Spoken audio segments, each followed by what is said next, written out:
And we're back on an exciting anniversary edition of Loathsome Things, a horror movie podcast. An iversary. Iversary. My name E. John. And with me, as always, is my co-host Josh. Josh, how are you doing? I'm going quite well. It's a really good day. 1 year. This is our 1 year anniversary podcast. I'm excited about that. I want to start us off. Oh, go ahead. I'm sorry. Happy Bananaversary. Bananaversary. Wow. That was worth stopping over. The big curvy yellow. I like it. Oh, shit. John, I want to start us off with a question. Yes. We have been podcasting for 1 year. Mm-hmm. Do you want to podcast for a second year? Yeah, I do indeed. Okay, Yes. I am asking because Podbean would like to know whether or not we want to pay them for a second year of podcasting. Oh, the bean. Yes, good old Bean.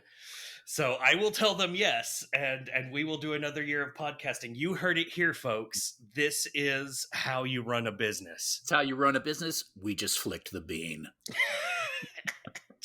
Paying off the old bean. I also have a fun trivia question for you, John, but the trivia question is about our listeners. Oh, yes, John. Over the last year, and I think we're currently at 1,090 total downloads of our amazing, groundbreaking podcast. Oh, my God. We are averaging above 100 downloads per month. It's pretty great. Most of our listeners are from the good old US of A, the Grand Ole Opry of nations. Mm. The second most listeners are from Canada. In Canada, it's mostly Ontario with a little Saskatchewan and some British Columbia thrown in for good taste. I wonder what that's about.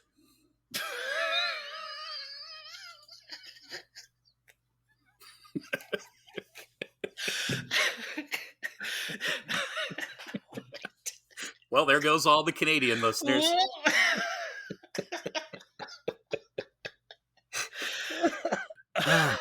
Okay. Woo. A boat?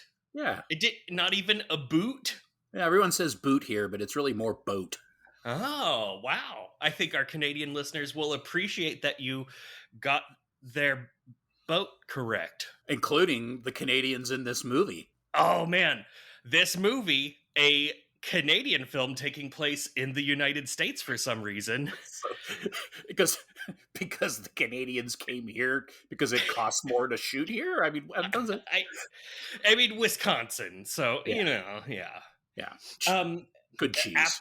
After Canada, our third most listeners come from the United Kingdom, the good US of K. Mm. And I wanted to ask you, where do you think the fourth and fifth most listeners come from? Sweden and Austria. Wow, you got one of those exactly correct. Damn it. Which one? Sweden? Sweden, yes. Sweden is our fourth most popular country. How did you know that? I saw it on one of the websites that gives us numbers. Nice. We were like number 200 in some kind of category in Sweden, and then some other weird country. It was like South Africa or something. I can't remember what it was. Wow, yeah. So our fifth most popular is the Czech Republic. So thank you to our probably, I'm guessing, one listener in Sweden and one listener in Czech Republic. Very cool of you. It's Bosco. Yeah, it's Bosco. From Beyond the Door 3. Why do they make fun of my movie? I will listen to it 9 times. I come to America and crush them. Their train's so stupid. It goes every direction. Cake. They have cake. But beyond that, we have had at least one person, at least one time, listen to us on every continent on this planet, except, of course, for Antarctica. Well, we're going to have to remedy that. I know. It's possible that we have had a listener from Antarctica, but it doesn't show up on the Podbean map. So imagine being there and that's what you choose to do with your time. like, well, I don't have an appendix anymore. Might as well listen to these fellers. Everyone's so smart around here. I sure do miss morons. I wonder what people are talking about in America. I'll see what Loathsome Things are doing. Just fart jokes and giggles. Wrecked him. Damn near killed him. Oh, Verlander, I hardly know her. Oh my God. So, yes, that was fun trivia about you, our listeners, as told by Josh and guessed pretty accurately by John. Yeah. Go figure. I wonder what's going on in Sweden that they think this shit is worth listening to. Well, by fourth most popular, I mean that there have been a total of 9 downloads that have originated in Sweden. Still, that's pretty impressive. Yeah. I can't imagine that it's like 2 or 3 Swedes. I'm pretty sure it's like one Swede that was like, hey, that was pretty good. I'll listen to a few more, but definitely not all of the episodes. And to that Swede, we thank you. Thank you. And now the only word in Swedish that I know. Kvinnan. Oh, Blomster. Yeah. It means flower. What does yours mean? Well, woman. Oh, hey, we both Kvinnan. nailed a little thing there. Yeah, that's Yay. great. Oh, good. Oh, swell. Well, there went all my enthusiasm for this episode. Good night, folks. Now to drudge through a movie. It's okay, because it's a fine movie to drudge through. It is quite a drudger. I like it. John, you alluded to the fact that this is a Canadian production. Yes. I alluded to the fact that this was filmed in the United States in Wisconsin. I perhaps don't know what the word alluded really means. And what would you say is the name of this film that we're about to review? I would say that the name of this film that we're about to review is The Pit. The Pit. It is quite a pit. 1981, Lou Lehman's The Pit. Is that how you pronounce his last name? It's not Lou Lehman? Probably Lehman. I read it wrong. I love it. Every time I see Lou Lehman, I think yoga pants. Lehman, Lemon, Layman. Layman? He's from Canada. Yeah, and it doesn't... Oh, wait, he's not from Canada. Oh, is he American? Yeah, whenever they decided to do this in America, they were like, well, we're going to have to get an American director because they know what's going on down there in America. Yeah. And boy, did Lou Hellman ever know what was going on with directing movies in America. I think this wasn't this his last movie? It probably should have been. I think you're right. Yeah. This movie effectively ended the career of Lou Lemon, as well as the writer, Ian A. Stewart, who, let's make it very clear, this is Lou Lemon's The Pit, not Ian A. Stewart's The Pit. He has gone on record often, basically anytime anyone will give him even a little attention, the first thing that he says is, I don't like the way that the movie was directed. Can't imagine why. Yeah, he has even gone on record as saying that he much prefers John Galt's novelization of his screenplay called Teddy. He thinks that one's really neat and that this movie can go suck itself's ass. John Galt, the guy from the Ayn Rand book. Yes. And also this movie ended the career of this movie's star Sammy Snyders because no one ever wanted to see his face again.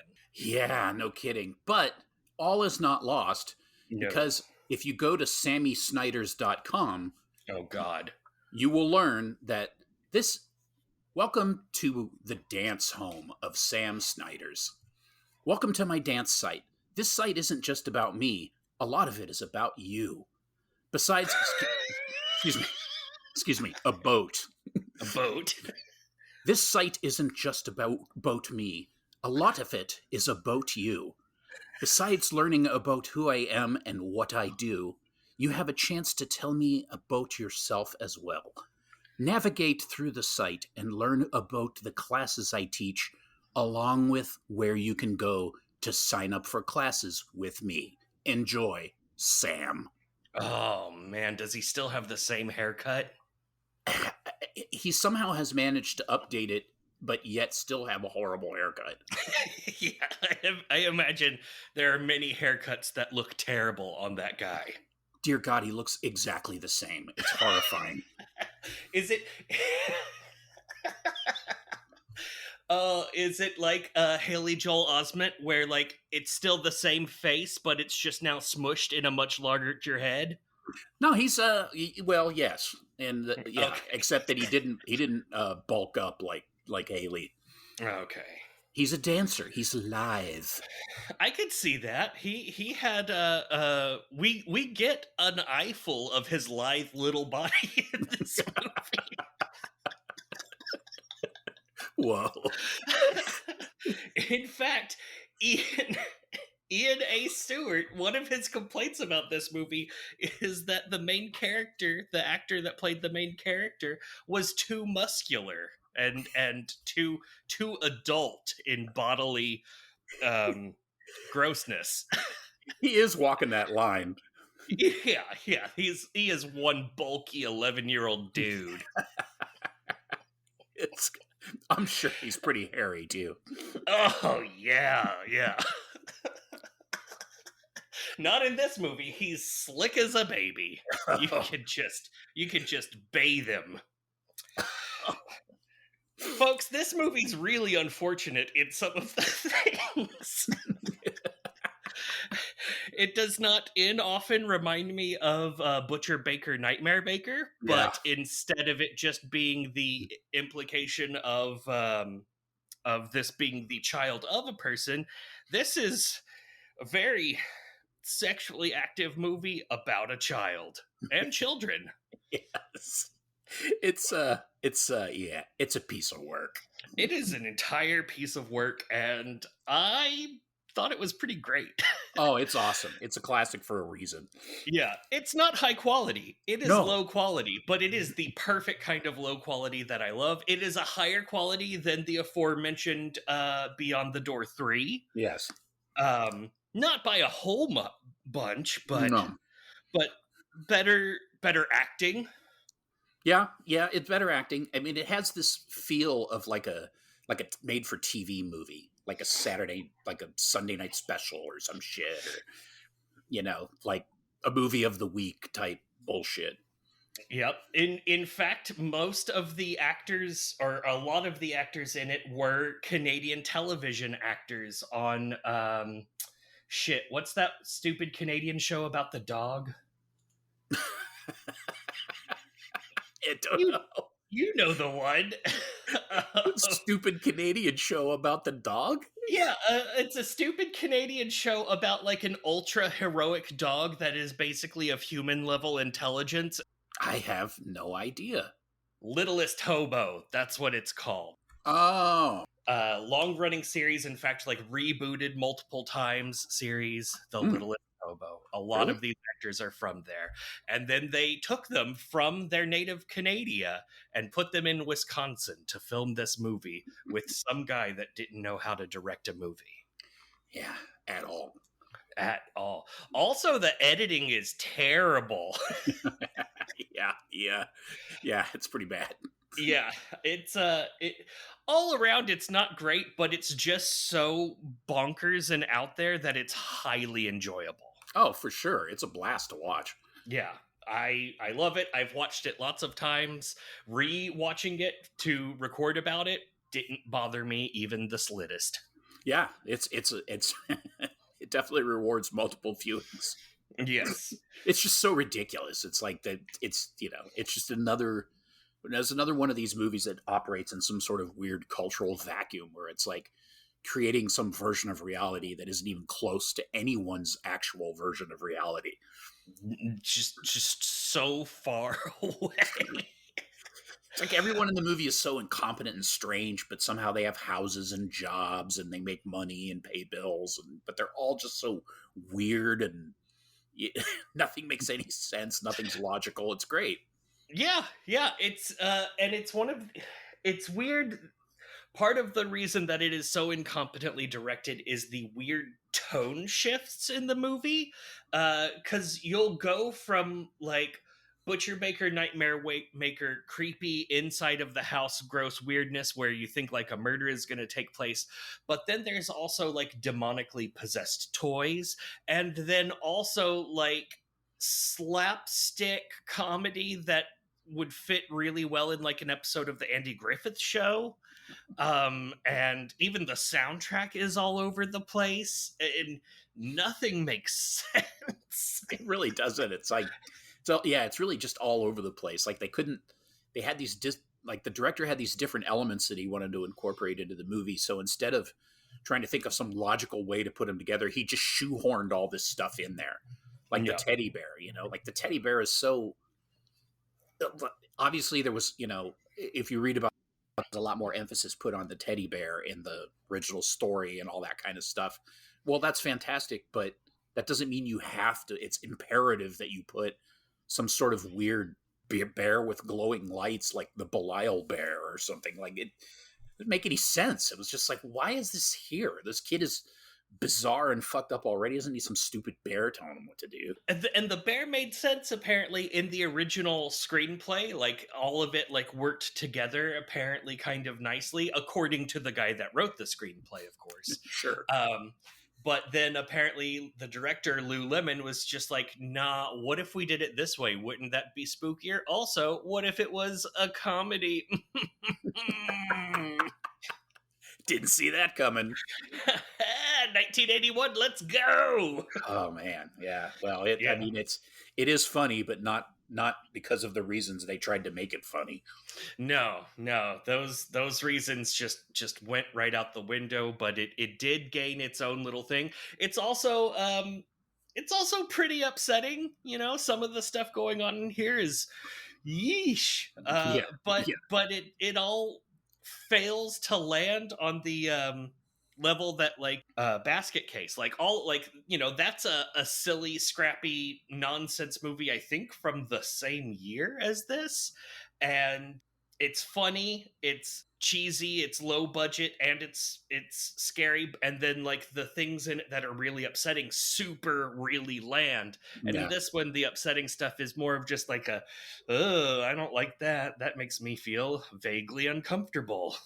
And the actual story, as silly as it is, at least it makes sense. The story here is the kid just randomly finds a pit in the fucking woods with like creatures stuck at the bottom. It makes no sense. Spoilers. Yeah. In some movie I was hearing about. Yeah, this kid finds randomly some pit in the woods, and it is actually a deity, and now the community is doomed to worship it and sacrifice its minions to it. Kip Kinkle, anyone? Or whatever. Kip Kinkle! Wait, Kip Kinkle is the kid that went into school shooting. Oh, good. Crawford. Chad Crawford Kinkle? Yes. Good. That's great. I confused him with a school shooter. Good. Yes. Say their names, people. It's always good to remember the shooter's name. Jesus Christ. No, I don't follow true crime at all. No, you don't. You probably haven't already watched the one about the John Wayne Gacy tapes. Yeah, I have. Yeah, I have too. It's great. Surprisingly light on the actual John Wayne Gacy tapes. It's mostly just interviewing, old dudes that used to be young dudes. Yeah, exactly. The interviews with him, I mean, they're you can find a lot of interviews with him on YouTube, and they're pretty amazing.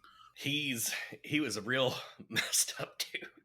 Yeah, he couldn't even hide it. Yeah, that stuff about how it's like if you buy something and you bring it home and it breaks, you're allowed to throw it away. I was like, holy shit. Whoa. But he's not a psychopath. No, not at all. He just has no compassion whatsoever for anyone. No, yeah. No compassion, no empathy, but not a Yeah. psychopath. No, didn't study how to turn people not gay anymore and violently anti-gay while doing blowies. And killies. Yeah, blowy and killy and clown makeup and just almost stabbing himself in the neck. What? That guy's a cornucopia of oh shit. Yeah, an entire problem. Get involved in local government, folks. It's great. Oh yeah, you get to meet Rosalind Carter and bury young men under your floor. Yeah. Who could ask for more? Oh, good. This is going to be an episode. Let's see. This movie stars Jeannie Elias as Sandy O'Reilly. Her career turned towards voice acting for cartoon series and video games. If you watched 90s kids cartoons, early 2000s anime, or played RPGs like Dragon Age, Mass Effect, Elder Scrolls, or Final Fantasy in the 2010s, you've definitely heard her voice because she does voice acting in all of those arenas. Impressive. Yep. Sonja Smits plays Mrs. Lind, Jamie's teacher that really only matters for part of the movie, and even then not very much. But she did go on to play Bianca Oblivion in Videodrome. Score. Yeah, very, very cool crossover there. We also have John Stoneham Sr., who was a cop in Bob Clark's Black Christmas and enjoyed a long career as a bit actor and stunt performer. Rad guy. Wow, I guess he was not the police chief. Was he? He couldn't possibly have been. That guy didn't even have a neck. I mean, you've got to have a neck to do stunts, right? Yeah, at least one stunt. Yeah. Let's see. Also here we have Gerard Jordan as Alan. This is one of his 3 acting credits ever. The other 2 were as Pete in William Fruit's 1980s horror movie Funeral Home, and as Charles in David F. Eustace's 1981 horror movie The Intruder. Mm-hmm. So he was in exactly 3 movies over the course of 1980 and 81. All 3 weird little indie horror movies. Fucking awesome. Yeah, that is pretty sweet. What a great career. I'll do these and then leave. Oh, I'm probably still poor. That's right. He's probably serving poutine somewhere. Oh, yeah. Just pour some stuff on cheese? I don't remember what poutine is. Is it potatoes? French fries. Okay, yeah. With like gravy and cheese curds. Yes, that's right. I love that it has such a fancy sounding name. Like you imagine it's like some sort of dainty little French appetizer, but then it's just the most disgusting, gross possible American carbohydrate fat food. It's delightful. I love it. Oh yeah, no, it's great. I'm not saying that it's bad to eat. Oh no. For you. Oh, absolutely for you. Yes. Yeah. Unless you count your soul. Okay, yeah. Right. Okay. Good for the soul. I see. Yeah. Like chicken soup and kittens. Oh, shit. John, how many different Chicken Soup for the Soul books have you read? 0. Yeah, same. It's pretty Same. bad. Yeah. Yeah. I've probably physically handled thousands. So many. Because there is a wedge of the human population that is into buying those. God. One book called that turned into an entire like publishing empire. Yeah, it was amazing. It was suddenly everything needed chicken soup for it. Oh man, chicken soup for the kittens of veteran soul. Oh man, that was a good one. Yeah. 2. Then there was that whole porn like franchise, the chickens. No, I don't know what I'm talking about. Oh, okay. Chicken stuck for the soul. Chicken soup for my hole. Oh, yes. Just funnel it in.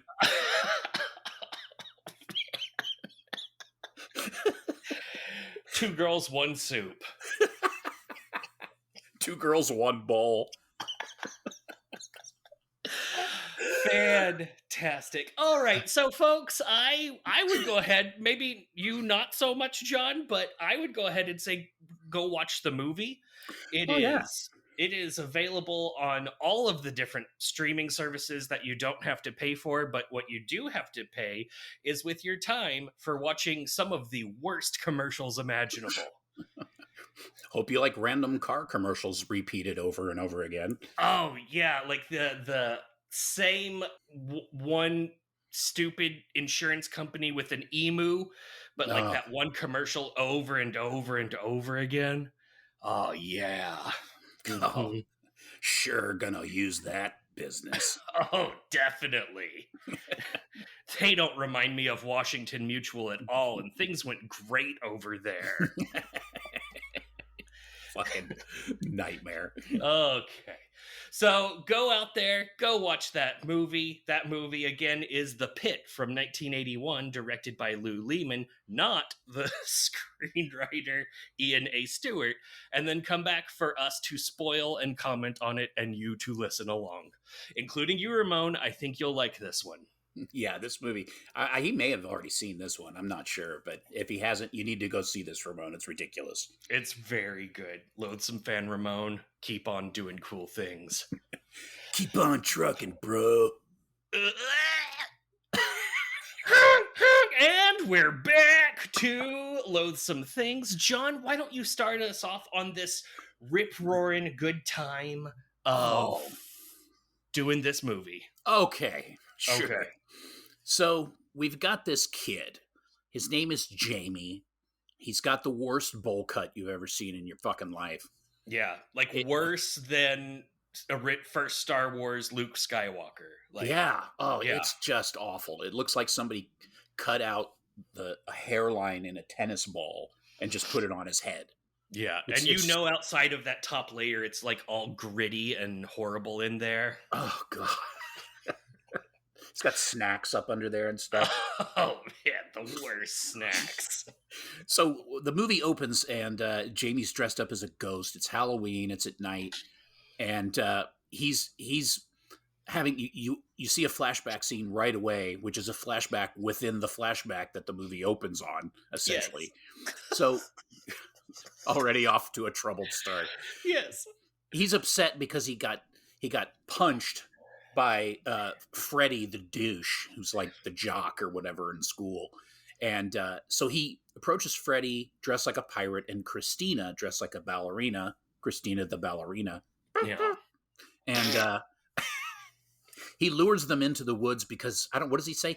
Hey, you want to see something cool? Yeah. Like, it's a surprise. He's such a dick. And it's the fucking kid Freddy's like, it better be worth my time. It's like, what? This whole thing is nonsense. Also, the party just appears to be a field of variously aged children in costumes, alternatively like stealing each other's candy or beating each other up, and everyone is laughing. Isn't there like a piñata clown head, or is it a clown cake or something? Yeah, it's very all over the place, and at no point does anyone say that it's a Halloween party. It looks like it is a birthday party where people just happen to be wearing Halloween costumes, maybe. It's really hard to tell. Actually, yeah, that's true. It does look that way. Yeah. Yeah, Jamie, that's right. Jamie, like, convinces Freddie that there's jewels. Come look, there's a bag of jewels. It's like, yeah, because that's going to work. But apparently it works. Yeah, Freddie's an idiot. Yeah, Freddie's not the brightest. So Jamie lures Freddie and Christina into the woods, and he gets them over to this pit in the ground. And he's like, look, there's the bag of jewels. It's right over there. And Freddie goes over, and because it's dark, he can't see the pit because it's dark, but he can see the bag of jewels.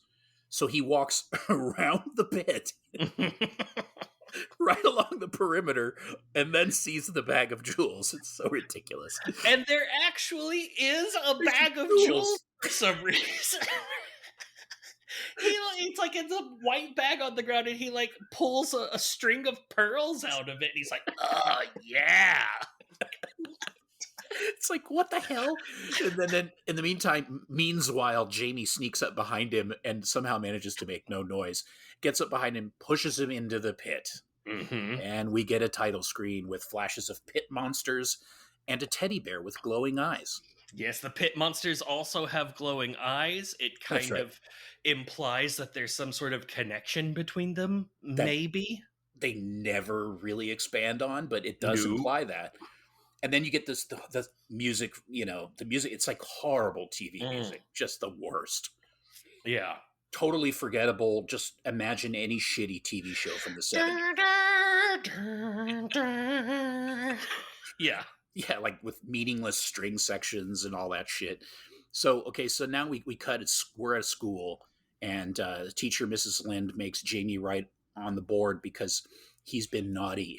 He has to write, "I won't bring adult books to class" on the chalkboard.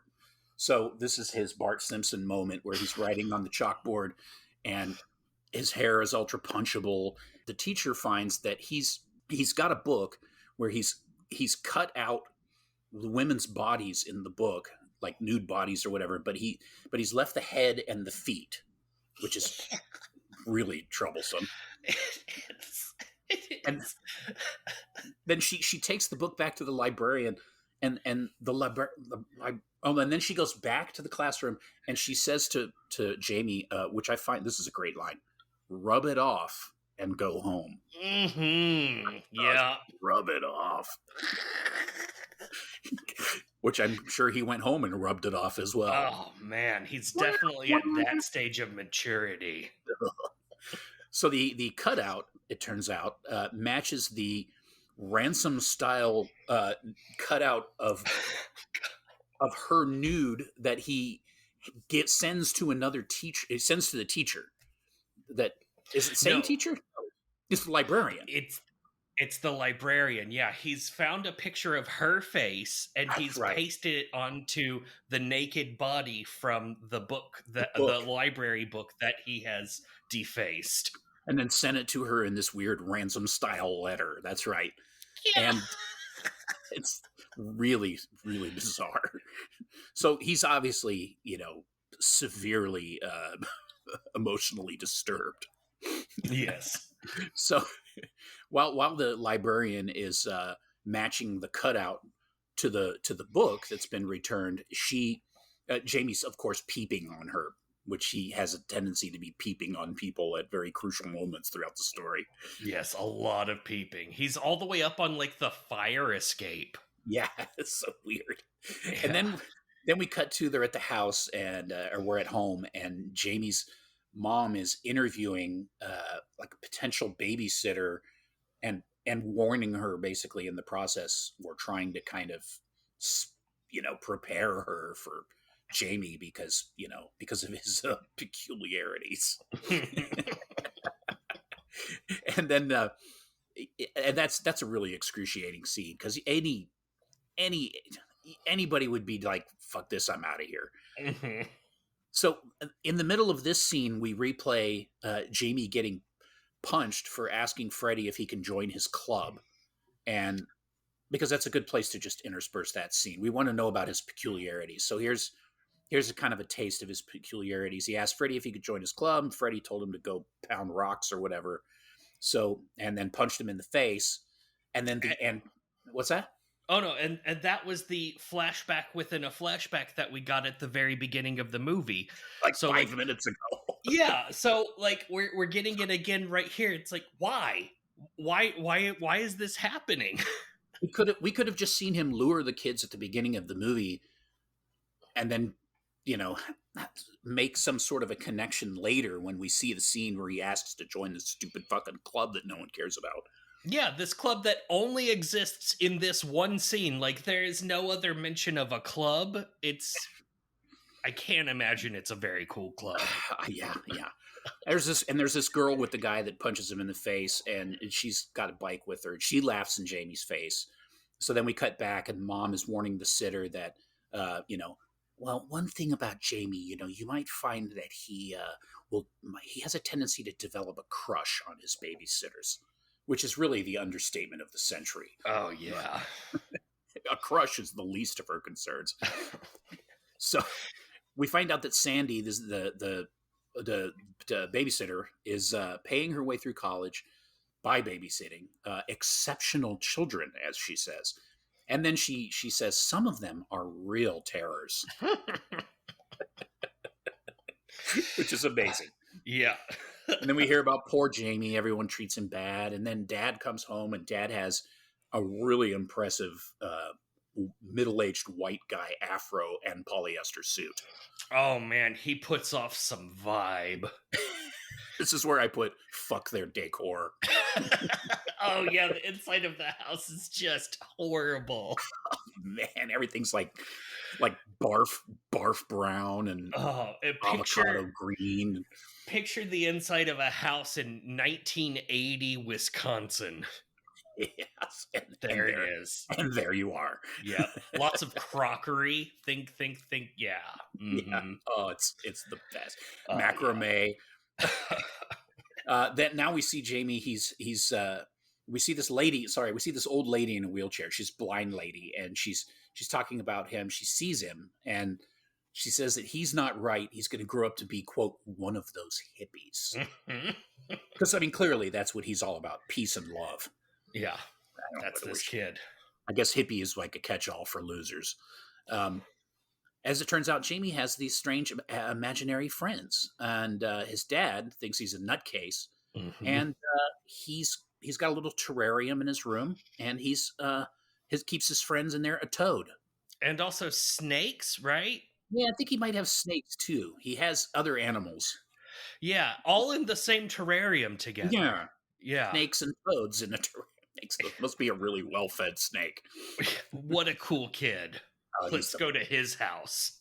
He's just the best. So then we cut to they're having dinner, and there's all these really disgusting, pointless close-ups of people's mouths as they're eating, with all these like. Yeah, and it's from Jamie's perspective. He's like close up looking at their mouths while they're having normal dinner food, but then whenever it moves into their mouth, it's all of a sudden scrambled eggs. And he seems totally unbothered by it, which makes it super pointless for us to have to watch and listen to it. It's like Jamie vision, but we're the ones that were disturbed. He doesn't even care. Oh, it's so wet and chompy and pointless. Yes. And then, so as Jamie is essentially basic instincting the sitter under the table, his parents are like, "None of that, young man." And then we get the "come hither" smile, which is absolutely disgusting. And then the parents leave. They drive away. They've left forever. Apparently, they don't really. Where are they going? Do you remember where they're going? I think they are traveling to Vancouver because they're gonna start a movie production company there, and it's cheaper. Oh my god. And it also looks exactly like the scene in Butcher Baker Nightmare Maker where she's holding the baby and they're driving away never to return. Yeah, it's very similar. That must have been a real fear back then. Yeah, of parents driving away. Ooh, just terrible. Yeah. It's so fucked up. So of course the second they leave, he's instantly creepy with Sandy. Oof. And she drops her knife, and he, like murder creep, tries to grab it, like, oh, here, I'll get it. And then there's this strange standoff, and he's like, well, I'm gonna go talk to Teddy. So he goes up to just out of nowhere. So he goes up to his room, and then when he says talk to Teddy, he basically means Teddy talking to him. Because then we get, in his voice with like extra reverb, she's just what we've been waiting for. Yeah. Yeah. And in that weird scene where she drops the knife and he wants to pick it up and she's gonna pick it up, she says that women can do things for themselves now.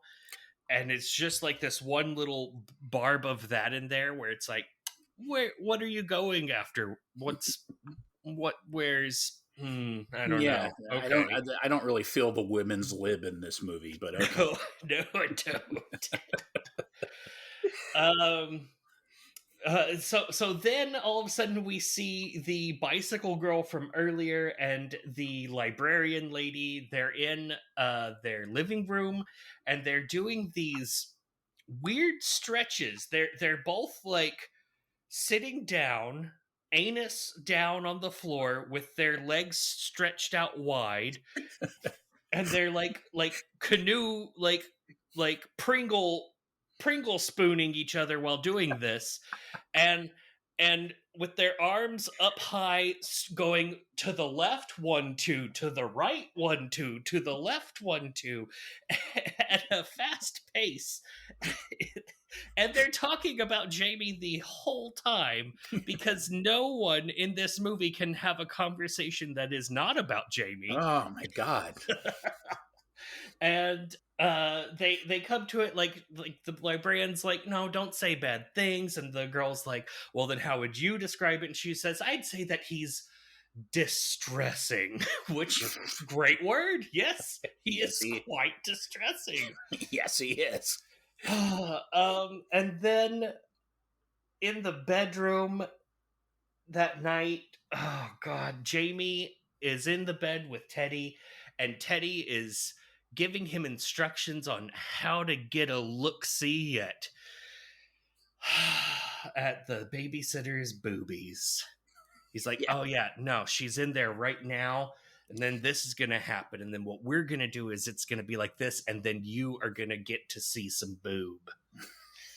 Total score. Oh man. And then they talk about whether or not Jamie should tell her about the secret things that the movie's alluded to but not explicitly stated are there, which is weird that the opening scene has the pit in it but doesn't have them in it, but then we see them in the title. Oh, it's so mad.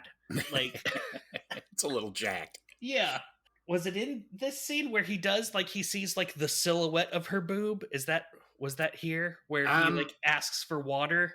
I'm trying to remember if that's the scene. I think it might. No. It's when it's when he goes in the morning and sees like is watching her. I was gonna say eavesdropping, but he's like peeping tomming her as she's sleeping. Yeah, and that does happen next. The next morning. Yeah. I see what you're referring to, like when he kind of gets like the silhouette. Yeah. Because it's there. Yeah, because for her nighttime clothes to walk around and bring him water, she wears a thin veil of gauze and nothing else, and it only like comes down to just the very bottom of her labia and nothing below there. And so he gets her to bring him a glass of water, and then he takes a sip, and then he waits for her to get to the door, and he's like, wait, and waits for her to like turn, and he can get like the silhouette shadow of one titty, and he's like, oh, nothing, that's fine. It's so creepy. And then the next morning, we get a close-up... Oh god, here it comes. We get a close-up of what appears to be just a personal pan-sized pepperoni pizza surrounded by a loose blouse. Your pepperonis are showing. And it's just heaving up and down. And we see that what's going on is that while she has slept, one of her nipples has popped out in all of its pepperoni glory, and Jamie is just sitting at the edge of her bed, heavy breathing on it. Basically, it's just It's so disgusting. It is. She wakes up. She's like, oh, my bosom, and gripes at him for being creepy. And I wanted to bring up a fun little tidbit of trivia about this movie here. Lou Lehman's wife was a jealous woman. That's right. And did not want him to be involved in the filming of any nude scenes, except for one nude scene. It comes at the end of the movie, and that is the nude scene involving Lululemon's own daughter. He can be there to film his daughter's boobies, Mm-hmm. but he cannot be in the room when the boobies of any other woman is being filmed. Mm-mm. So for this scene, this close up all the way in where you can see the follicles of the nipple, that was directed by Ian A. Stewart, the screenwriter that hates this movie. But loves breasts. Loves them.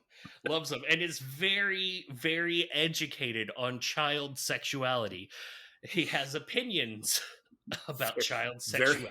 Very distinct opinions about child sexuality. Oh man. So this scene, just all the way as zoomed in on the nipple as you can get, Ian A. Stewart's The Pit. The pits of me nips. Oh, good. The nip. Jamie says, I was just watching you sleep. And she's not really like hugely in love with that. And so because he feels like he got in trouble, he talks to her over breakfast, tells her his secret, that secret being that there is a huge hole in the ground full of what he calls tralalogs. This is after he's busted out a full fucking breakfast, like 900 course breakfast. Oh yeah, 5 pounds of limp bacon. It's like 5 pounds of limp bacon, 9 dozen eggs, orange juice, milk toast. Yep. Hash browns. I mean, he went all out. He really did. They had a whole conversation about the previous babysitters because apparently some of them cooked or whatever. And I even like you can see like with the pots and pans that he's using, it's super from the era. It's like what if your frying pan had a brown handle and the inside of it had like wheat decorating the pan. Yeah. Just sheaves of wheat. That's right. I forgot that the babysitter is like, or Sandy's like, oh, I didn't know that you knew how to cook. It's like don't fall for his fucking charms, all right? Yeah, come on. You're. She's the. Oh, it's uncomfortable. Yeah, Yeah, she is. She is way too okay with his advances. yeah. She doesn't. She never really gets hip enough at the right amount in the right amount of time. And it's a real problem. Yeah. For such a hip girl, she does not get hip to this jive. That's right. And also in there, he says that he thinks that one of the tralalogs died, which also Ian Stewart is like, him calling it tralalogs is just childish. I thought that was dumb. They're what troglodytes. He would never say tralalogs in my screenplay. Yeah, that was the problem with the movie. Yeah, this kid saying a childish thing instead of a nice technical term. Whatever. And so she doesn't believe him. He goes to visit the tralalogs. And I think he even part of it is he asked her, what did she think they would even eat? And she was like, I don't know, maybe chocolate bars, since they're made up and you're a little piece of shit. She doesn't say that.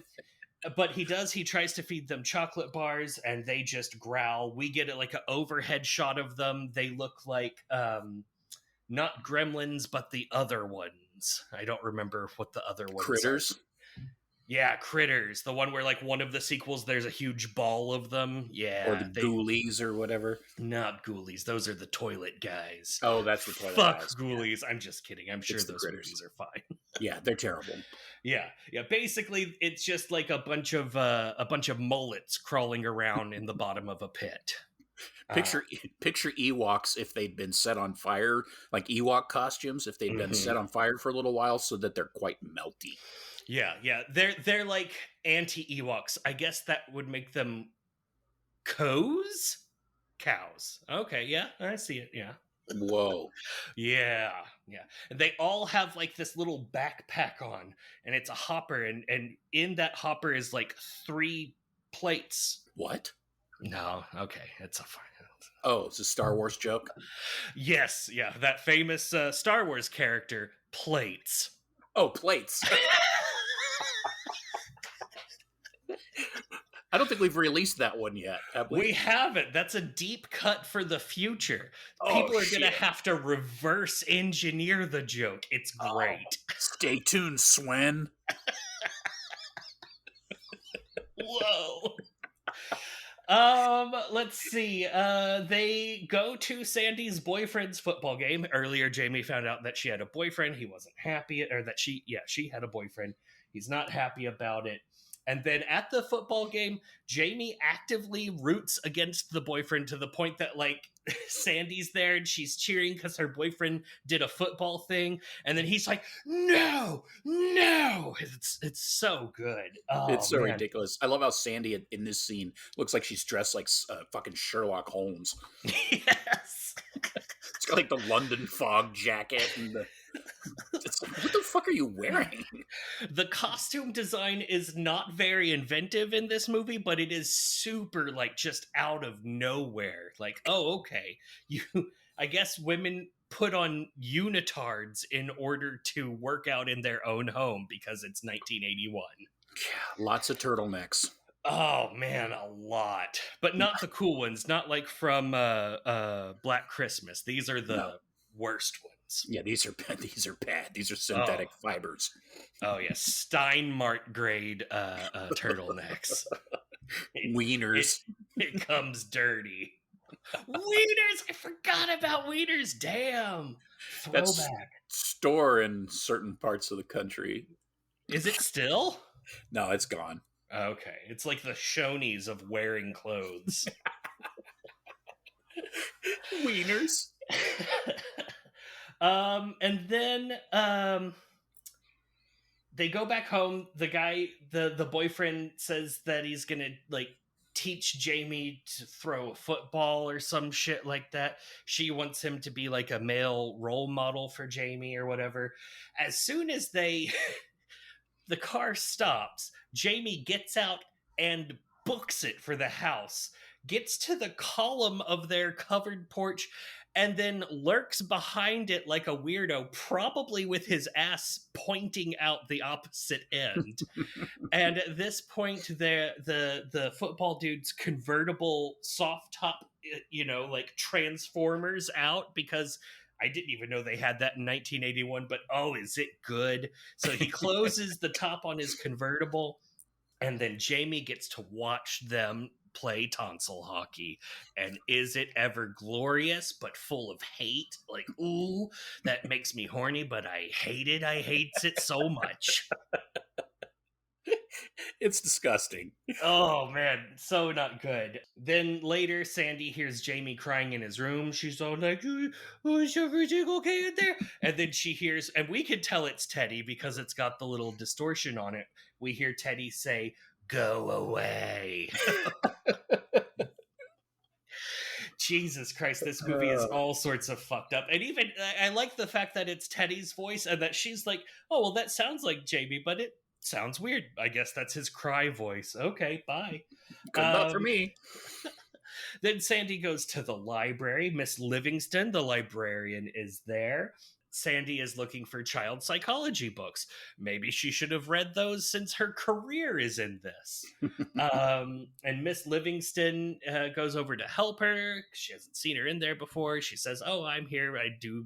I babysit Jamie." And she's like, "Oh, Jamie's a piece of shit." Jamie is 12 buckets of shit. You're going to need more of these books.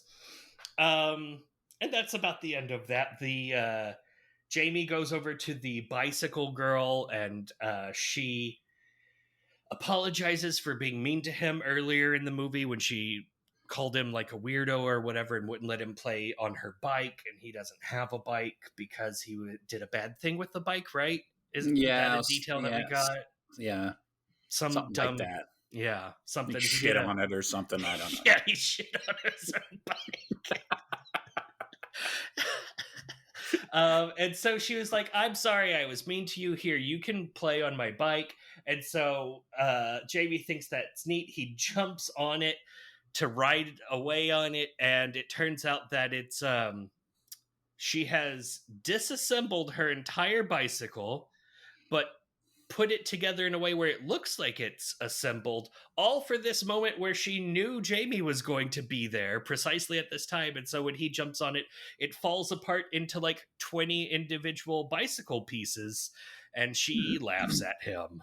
Yeah, totally not stupid at all. No, not dumb at all. Miss Livingston is there because Bicycle Girl is her niece. And she's not super mad at the girl for having done this. She's just like, you shouldn't do that. Also, Jamie, never play with my niece. Now leave. And then Jamie goes away, and basically the little girl and Miss Livingston have a laugh at his expense because she's horrible. And the little girl is horrible. Everyone in this movie is horrible. Yeah, I referred to the little girl as a ginger bucket of shit. Yes. While this is going on, Sandy is cleaning up in the house, and she finds Jamie's porn, which is quite tasteful, if I remember correctly. Very classy. Yeah, he really just likes the artistic nude figure photography. That's his jam. The lady with the fold legs and then the arm like pointed up, elbow over her head. Oh yeah, cut off them head and feet, and that's Jamie's style. And then while she finds his porn, she starts talking to Teddy like, surely he's not old enough for this to have started already.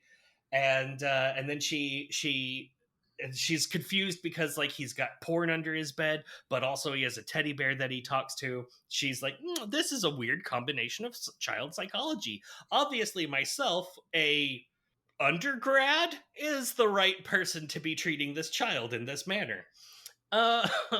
And so she leaves, she puts the porn back, she puts Teddy back, and then as she's walking away, we see Teddy's head pivot to watch her leave as the music gets tense. What is the whole fucking deal with teddy bears that are supposed to be scary? They're never scary.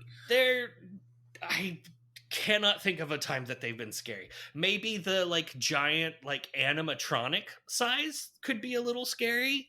Yeah, and I'm sure there's people that are scared to buy them, but it just in general, they just don't seem that. They're teddy bears, for fuck's sake. Yeah, it's not an uncanny valley thing because teddy bears don't do the uncanny valley. Yeah. I don't know. No, there's the teddy bear and the empty man that's supposed to be scary. I mean, I fucking love that teddy bear. I guess the use of it is creepy, but it's not particularly scary, the teddy bear. Yeah. That is a great teddy bear. I love that scene where he comes out in his onesie pajamas and a baseball bat, and that teddy bear's just there. That made me so happy. His jammies. Yeah. His flannel onesie with the butt pouch. I was like, why? Why is he wearing it? Okay. This must represent reality. He's wearing his underoos, apparently. It's fucking amazing. Oh man. Yeah. Well, anyways. So now we see Jamie, this close-up scene of him and his toad. I don't know why that's a whole thing. Like the whole Jamie, that's like when they first show you his little terrarium or whatever, it's kind of following on the heels of his parents talking about how strange he is, like how he has peculiarities. And then they show he has a terrarium with reptiles in it or whatever. It's like, oh, wow, what a freak. Yeah. You know, those mentally unhinged people that keep terrarium creatures. That's so weird. So Sandy, she decides she's going to try and talk some sense into Jamie, which doesn't work, of course, because he's Jamie. And while she's doing this, he's too busy stroking a toy train to learn about trolls and trogs, and it's horrible. But oh, that's right. He's putting it together, right? He's like assembling a train model set. Yeah, I think that's what it was. And she's just trying to basically like talk some reason into him. Like you're basically trying to tell an insane person why they don't need to be insane. Like it doesn't. It's a complete waste of time. Yeah. What if you would just be normal, Jamie? It's like he is being normal for himself. Child psychology. This is where I put. I never get tired of the troubled male storyline, while all the females are just fodder for fantasy, power, and control. Yes. It's like these movies are all the same. Yeah. Ugh, unfortunate. But it's okay because it really things kind of take a turn for the more sensible because she agrees to give him a bath. Yeah, she's like caught him peeping on her. She's found his porn. She knows what's up. She's reading books about child psychological development. And then she goes in for he asked to if she'll scrub his back, and she's like, "All right, but only if you stay under the water." Dude, that's gross. You're being weird. Yeah, there's no fucking way on earth that she would have given him a bath. Mm-mm. Not unless she wanted to, which she clearly did not. But did she? Maybe she did. Jesus. Like, I don't know. She know. didn't. I kept waiting for her to reach into the water. I was like, it is a whole uncomfortable scene. It really is. Oh, Jamie, I seem to have dropped the thing. Oh, it's got to be around here somewhere. Oh, okay. Oopsie daisy. So he tells her he tells her that he loves her while she's bathing him, which is just a fuck. It's like, oh. And it's all like the cringy like roundabout because he's talking about someone that he loves, but she's so much older than him and he's not even sure. And then she like confronts him about it. She's like, "Are you talking about me, Jamie?" And he's like, "Well." God. It's unfortunate. Oh. And then we find out that his mom bathes him a lot, and he says to her, a lot. And then he says to her, "Do you know why my mother washes me so much? She really wants to get me clean." he says something, he doesn't even think he's that dirty sometimes. It's like, oh dear God. And yeah, that's what makes her uncomfortable. Like all the way up to this point, she's just having a good old time scrubbing him down. And then now at this point, she's like, I don't know about that. Everything was kosher until that moment. Oh dear God. Then he asks her if she enjoys bathing him, and it's she doesn't respond, but it's pretty obvious that the answer is no. Yeah. At that point, she says that he can finish up. And we escape that scene with somewhat limited amount of damage, psychic damage. Oh, and then we cut to Sandy and Mrs. Lind, they're having a little jog. Yeah, somehow they go jogging together. Yeah, there's no connection between the two that we know of, but they're okay. So now they're going jogging together. That's fine. What could they possibly have to talk about? I mean, if there was only something in this town that was of interest to the citizens. So they decide to talk about Jamie. Yes. Who has the highest IQ in his class. Mm-hmm. Yeah, sure. So good. Smart kid. So, yeah. So just more horse shit about him and how he's super smart, but you know what I'm saying. Yeah. And so now we cut to Jamie, who's trying to feed chocolate bars to the Trolologs. Oh, this is when it's the chocolate bars. Yeah, he's trying to feed them the chocolate bars. They're not really impressed. And so he goes back to the library and picks out a book about animal husbandry. Ms. Livingston sees him, and she catches on that kind of she's like spying on what he's reading basically. And then you see him, he's looking at this book, and he's reading stuff about like animals that are flesh eaters, and carnivorous animals and blah blah blah. And then in the meantime, he's done with his whatever at the library, gets his book, takes off, goes to the butcher shop, and buys what was it, $25 worth of beef or something? Yeah, it was whatever money he had, and the guy was like, "Well, what do you want? You want ground beef? You want chuck?" And he's like, "Yeah, half of each. Yeah, That's this right. much." And he's like, "Well, that's a lot of meat, kid. Jesus." That's right. And he's like, well, it is for 5 people.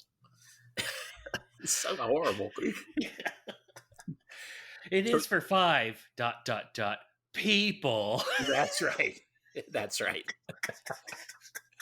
So he takes his haul of beef to the pit and dumps the meat in. Of course, they love it. So now he knows. Ah, okay. So they don't like chocolate; they like meat. Hmm. Yeah, go figure. Nice. Because he has the highest IQ in class, which apparently isn't saying much, because he thought he could feed troglodytes candy bars. Yes, and after he read about troglodytes, he decided to call them trolologs because he has the highest IQ in his class. Well, it is for 5 people. Fucking douchehole. Everyone in this movie is terrible. So now Sandy, or Shandy, however you want to pronounce it, Shandy is in the shower. Sandy's in the shower, and she's got, of course, the curtain is open, the shower Yeah. curtain, because that's how, Yeah. I often take a shower and just forget that the shower curtain on the water side is half open. Yeah, you just leave it open about like one boob's width. Just enough so that my balls and my meat and two frank are just meat and two veg are just hanging out the side there. Yeah, you gotta keep it open enough so someone can see you nude in profile the whole time. Someone like Jamie. Oh, I like that he didn't even go in there for a peep. He went in there for a completely different reason, but just because she comports herself in a way, he got an entire eyeballs full of that Sandy. Just because Ian Stewart really needs to get a lot of boobage in there. That's right. I didn't think about it. Yeah, this is probably almost definitely another Ian Stewart directed scene. Not his movie effort. Yeah. So he catches a glimpse of boobage, and which this has been working out pretty well for him. He's caught quite a few glimpses, and he also gets that ass in this one. Yeah, that's true. And then he goes. It turns out the reason he's in there is so he can write "I love you" on the bathroom mirror with a red marker. Yeah, in huge letters. And you just know that was Teddy. He was like, "Hey, you know what would be cool though?" Oh my god. And then he's all breathy. It's disgusting. And then he goes back to his room, and him and Teddy are waiting to see, like, to hear, her reaction. And yeah, she's not happy. Yeah. She's very upset. Go figure. She screams and then comes in like in nothing but a towel. Yes, exactly. She's super angry. And clearly he's feeling bad because he asks her for a photograph. Yeah, she's basically saying that she's gonna leave, that she can't do this anymore. And his response is, "Before you go, will you give me a photograph of yourself?" For no reason. I won't do anything with it. I'm not gonna put that in the spank bank. No. So then he steals money from her purse because he wants to buy more meat for the trolologs. And that scene goes on for way too fucking long. It's just like, okay, we know that he took the money out. We don't have to see him take the thing out, and then it falls on the floor, and then he picks it up, and then he takes the money. It's like 10 minutes of him stealing money out of her purse. It's not tense, but in true 1980s fashion, the thing that falls down is a ashtray. Oh, that's right, the ashtray. And in the meantime, Sandy's like outside in the yard watering, like gardening. She's standing in one spot, hosing this one spot. Yeah. Then they cut to him, and we have the whole like money stealing shenanigans, which goes on for like 170 hours. Yeah. And then they cut back to her, and she's standing in the exact same spot, still watering the same little spot in the garden. Yeah. It's like, hey, Sandy, I think you got that spot. I think you can move on. Sandy really likes it when things get wet, you see. Jesus Christ. So, oh God. All right. So she's watering the garden. Apparently she's going to be watering the garden for quite some time.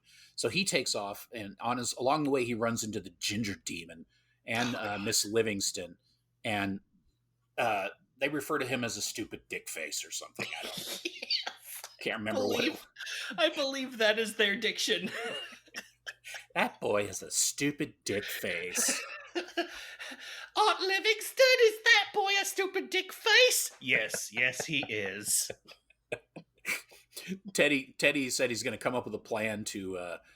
He's now going to come up with a plan to feed the Trollocs because Jamie's broke. He doesn't. He only steals so much money. Apparently, his parents only left him so much. Can only steal one Twenzo. Yeah. So the teddy bear suggests, what about Mrs. Livingston? Mm-hmm. Yes.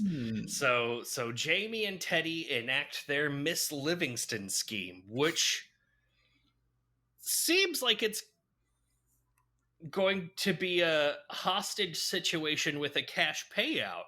Right.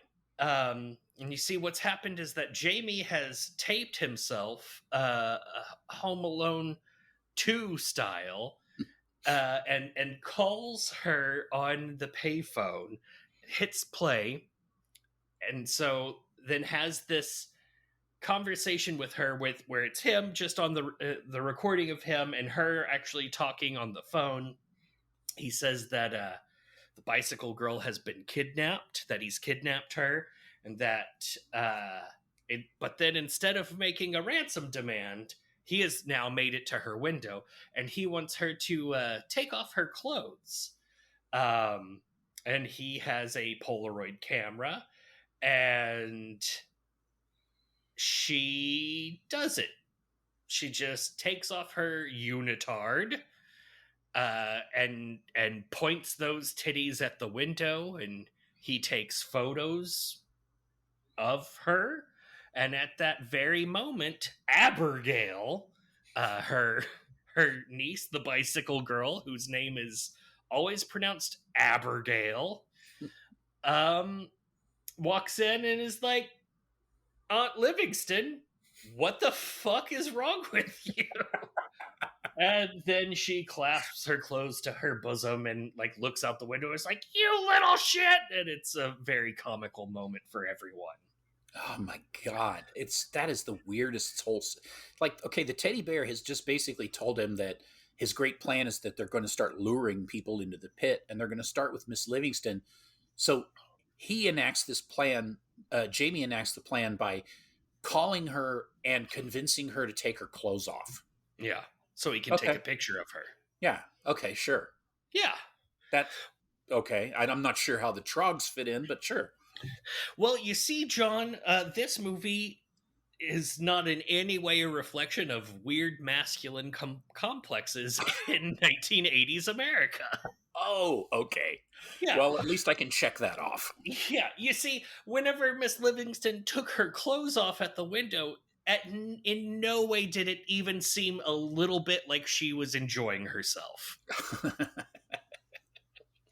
Okay, you want to see it? You got it, Buster Brown. What was almost certainly another scene in which Ian Stewart was directing. I'm starting to get a certain impression about Ian Stewart. Yeah, Ian Stewart, who wanted Jamie to be young enough that he would be obsessed with peeking and showing, but not touching and fucking. He didn't want Jamie to be at the fuck stage when all of these things happened to him. Fucking hell. Oh boy. Let's see. What else is there even to talk about? Oh yeah, he shows the photos to Teddy. Teddy, quote, "I'm gonna look at these a lot." Oh. It's like, what? Wait, no, what? I thought the plan was to lure her into the pit. No, it was to lure out them gazingas. Just get them unleashed. Because him and Teddy are gonna have a fraught session. gonna do some docking up in here.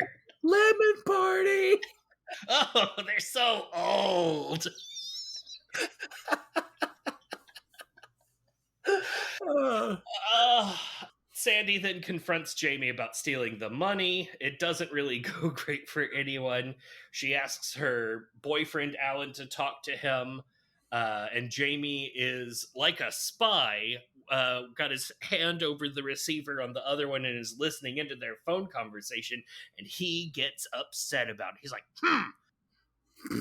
He then goes to the butcher shop where a truck is making a meat delivery, and he tries to steal an entire cow's leg worth of meat, but his shrimpy little body is incapable of lifting it. And then a guy walks around the corner. He's like, "Hey, what are you doing? Get the fuck out of here!" And he runs away. the fuck are you doing, you idiot? You're a dumbass. What's going on? Stop that. His muscular body not muscular enough to carry a side of beef. Not quite there yet. Then he tries to steal a whole cow. Still alive. He's got a rope, and he's got it, and he's like trying to pull it, and it doesn't want to go where he's pulling. And he talks to it, and he even says, "That's okay, I didn't want to have to kill you anyway. You stay here." Oh yeah, the whole reasoning with the cow while the music is the wacky, like the zany moment music. It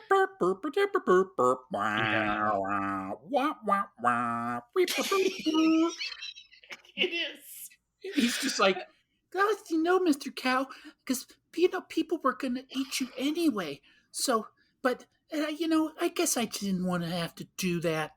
Okay, well, shit, I guess I'll see ya." Oh man, it's the type of humor that your grandma would find hilarious and adorable in a movie that your grandma would find horrifying.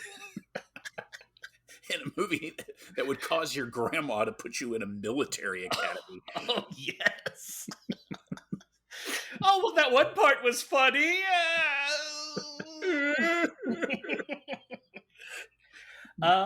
And then he decides he's going to try with chickens. And so he has broken into someone's chicken coop. And there's a lot of comical business of him trying to catch chickens because you see, it's very difficult to catch a chicken as a fucked up country boy that used to catch chickens all the time. I can tell you, it's hard to catch chickens. He caught a couple of them, but he just couldn't hang on to them. And then he did that thing where he's like, face down on the ground, and he's got to like pound the ground, like, ugh. Yeah, his overacting is amazing. Oh man, I hope he gets a career in dance. Enjoy. At this point, Teddy tells him there's only one thing left, and that is that we know an awful lot of nasty people. Awfully nasty people. That's right. And then he first one he goes to is of course Abigail, the bicycle girl. And he's like talking up a little persuasion about how we've never gotten along, but that's okay. It's time to make a fresh start. And he wants to, if she lets him borrow her bike for real, he will show her a secret bike path. And she's like, "Yeah, fat chance, I know all the bike paths."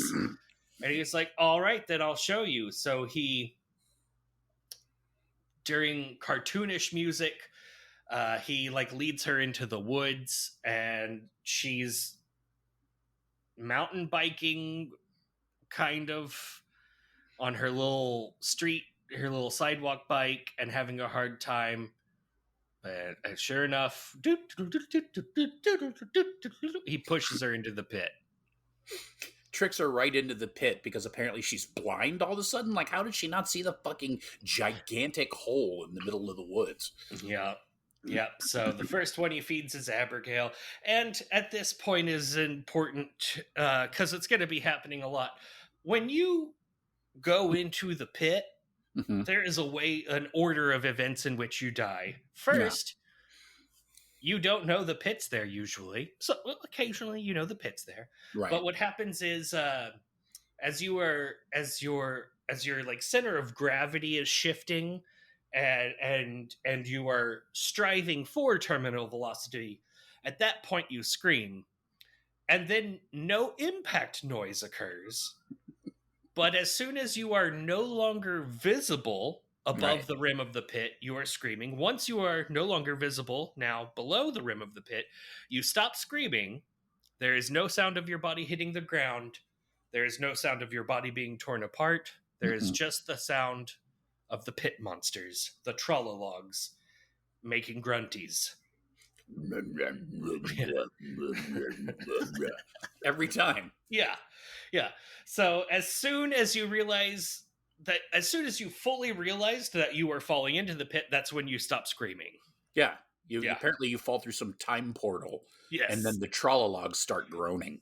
Yes. What is it? Is it outer range, far range? What's the new show with Josh Brolin and Imogene Poots? Oh, I can't remember. Yeah, it's like Outer Range or something. Outer range, yeah, and it's about a hole that you fall in. Imogene Poots from Black Christmas, the third one. Yeah, the third remake. Yeah. And Sophie Vivarium. Hall one. Yeah. Oh, Vivarium, yeah. Yeah. Yeah, I love Imogene Poots. Go Yeah, Imogene awesome. Poots. Yeah. Go, Miss Poots. You do it, Poots. So yeah, the cartoonish music, she goes in the pit. He steals oh man, yeah, that's right. Cuz there's the old blind lady that said that he was going to turn into a hippie, and she's there, and the old lady that pushes her around isn't there for a second. So he steals her. There's this whole very long scene of him disengaging the brakes on her scooter bike, and then he pushes her all the way out of the neighborhood, into the woods, down the path, into the pit. Not her scooter, though. That he apparently ditches behind a police station or something. I don't remember where it ends up. After joyriding it out of the woods. That's right.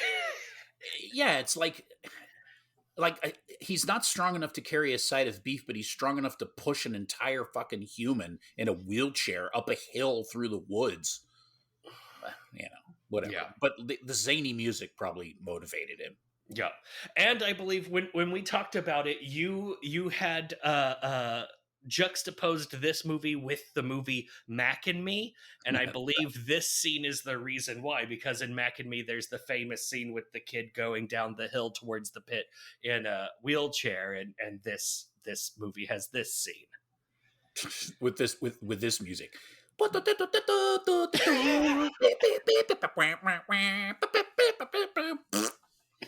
It's like, what? I thought this was a horror movie. What the fuck is happening right now?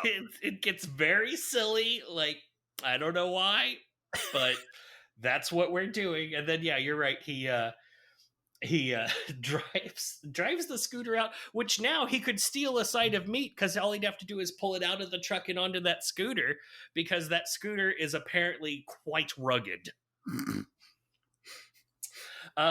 Next up is Alan, the boyfriend. He gets Alan to play catch with him, and keeps like, oh, the ball went further into the woods. Oh, I'm going far. I'm going long. Come deeper into the woods to play football catch with me. Fucking Becker. Yeah. and here the music turns into like weird, like John Philip Sousa marching band nonsense. Oh my god, I know. And of course, Alan, whoop, into the pit, screams all the way until you can't see the actor anymore. Stop screaming before you hit the ground. Et.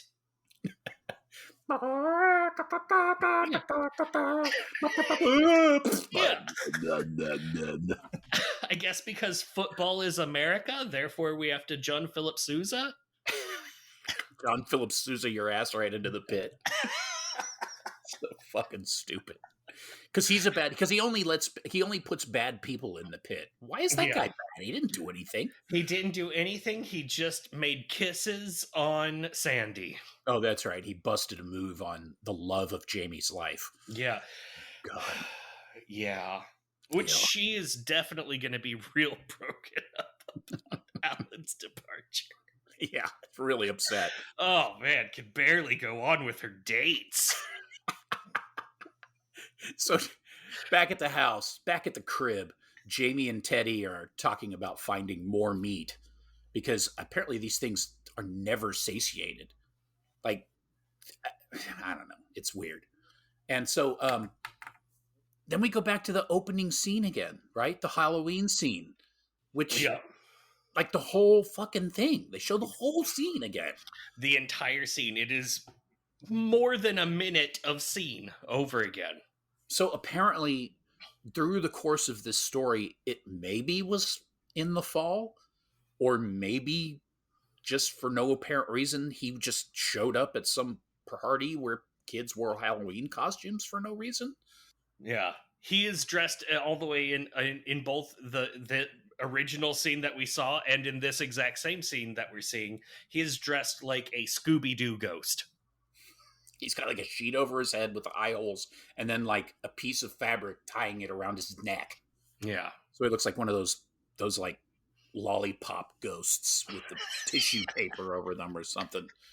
Except It's like in those movies, you know, the movies where like it starts in media res and then it's like the voiceover goes, I bet you're wondering how I got into this mess.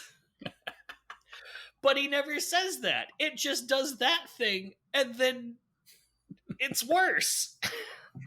it's fucking horrible. So we have to watch the whole scene again, which is ridiculous because it wasn't that good the first time. Yeah. And we watch Freddy walk around the edge of the pit to get the bag, pull the string of pearls out, and then Fuckface sneaks up behind him and pushes him in the pit because, you know, that we needed to see that twice.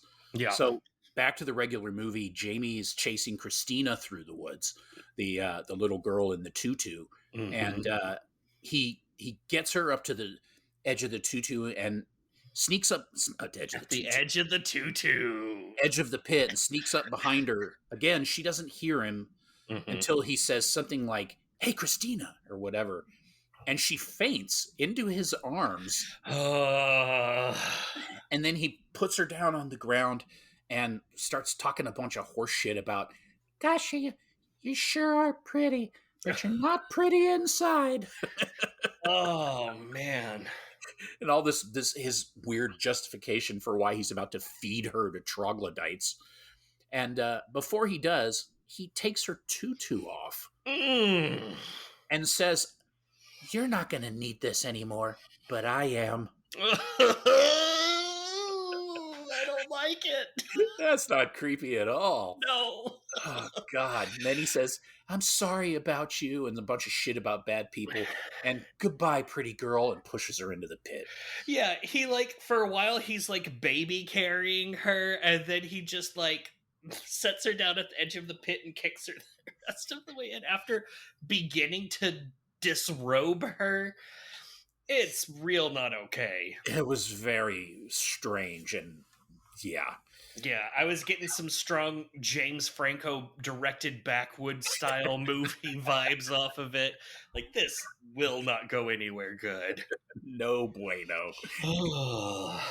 So then back at the house, Jamie's peeking through his telescope as Sandy is getting dropped off by some fucking douche with a mustache and like a convertible Camaro or something like that. So clearly Sandy has gotten over their missing boyfriend. Yeah, she's moved on to like 50-year-old guy. 50-year-old porn actors. Oh man. And for some reason Jamie needs a fucking telescope to see this in the front yard. Well, you see, it's so that he can look at the soyas from his attic perch while his little sister is downstairs opening real presents. Oh God! So then she comes in. She asks him about Alan, if he knows anything about Alan missing. And then, what does he say? Some dumb shit like, well, if he wasn't a bad person, maybe he wouldn't be missing, or something like that. Yeah, he says some dumb nonsense. It doesn't make any sense. He also gets all threatening with like, Yeah. well, there sure are a lot of people around here that I don't like missing. That's right. And then she smacks him, which is fucking brilliant. Oh my god, this bathing, she's making her way through college by babysitting terrible children, and when she gets fed up with them, she just goes straight into the face slap after bathing them. You're Yeah. gonna fuck up a kid that was normal that way. Yeah, I mean, if you can't bring the best out of a kid by jacking him off in the bathtub, then you're probably going to have to smack him around. It's okay if you hit him. It's okay. Just make sure you tell him you're sorry. Get naked in front of him so that he's a little bit aroused, and then make him feel shame. That'll make him normal. Sorry. Because Canada. Yes. We're in Canadian Wisconsin right now. So he's writing down his list of all the people that are missing. They don't eat chocolate bars. You know who they eat? Oh, God. Yeah. So he convinces her, God only knows how this works, but he convinces her to go to the fucking pit with him after like laying some ridiculous guilt trip on her. Laying some ridiculous pipe. It's like, what? So she accompanies him. I guess it's supposed to be the next day she accompanies him to the pit because now it's daytime. It's always daytime at the pit, unless there's a bag of jewels around. Yeah. So I guess apparently in preparation for going to the pit, she puts her fucking high heels on. Yeah, she did not decide to go woods walking in flats. She's got her fuck me pumps on. And just in case you didn't notice that, they spend about a minute and a half zoomed in on her feet walking through the woods. So you'll make sure you'll see her twist her ankle and oh. It's like, what the fuck is going on? Yeah, there's a little like nice 60-second scene that's perfect for little 13-year-old Quentin Tarantino in here. That's right. Oh my god. So yeah, but that's right. We hear all this bullshit about like they get out there. Okay, so they get out there, and he picks up a stick and throws a fucking stick in the pit to convince her that there's something down there, and then you hear the really they make that noise whether they're happy or sad or hungry or whatever. I don't know. And she's like, "Oh, they're pigs. They're just pigs. It's just a pig. It's just a pig or a warthog that fell in." And then he tells her this nonsense about how they're trollologs. And then she finally sees them, and she freaks all the way the fuck out and decides that they must be a prehistoric species, an ancient species. And then Mr. IQ says, "They're not that old." Yeah, she's like, they've got to be tens or hundreds of thousands of years old. She's like, oh, they're not that old. She's like, well, not these ones, silly. Not these ones, you fucking imbecile. You sexy little idiot. You well-developed little child.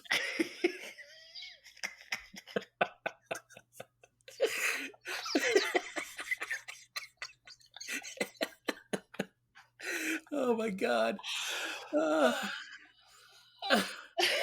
So she wants to go get a paleontologist, as one do.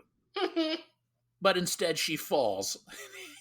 And there's the scene of him trying to rescue what is essentially a grown woman. So there's a child trying to rescue a grown woman hanging over the edge of a pit. Yeah. Which, of course, she falls in. Yeah, he can't even lift up a piece of frozen meat. There's no way he's gonna rescue heels from the pit. And here we are with about 10 minutes left in the movie. We finally get our first hint of gore. Mm-hmm. And it shows them all eating, and they're all covered in like goopy movie blood. And then you see like somebody wearing a black glove feeding fake meat into the mask of the creature. Yeah, with the glowy light bulb eyes. I'm like, wait, so they're wearing gloves? I don't. Okay, sure, why not? Yeah, Are and they mom insurance? I like that the size of them also gets really confusing because we get several different shots. At sometimes they look. That's shit. We'll get there. It's so good. Oh, Oh, so then he's back home. He's upset. He's crying, which is just pathetic. yeah. And because it's not his fault, he's so upset. And Teddy's like, "Yeah, you tried to save her, didn't you?" Yeah. Well, then, so it's not your fault, is it? No. And then Teddy says, "You go to sleep now. She fell." Oh, it's horrible. Yeah. Is this also where they like come up with the plan like, well, we're out of the worst people, so now we're gonna have to go to like the minor league horror people?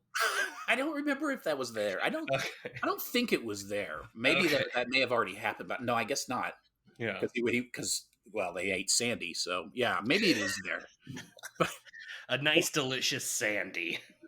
so then, like the last thing you've just seen is the teddy bear telling him to go to sleep. He's crying, and then the next scene, his parents are they're just home. Mm-hmm.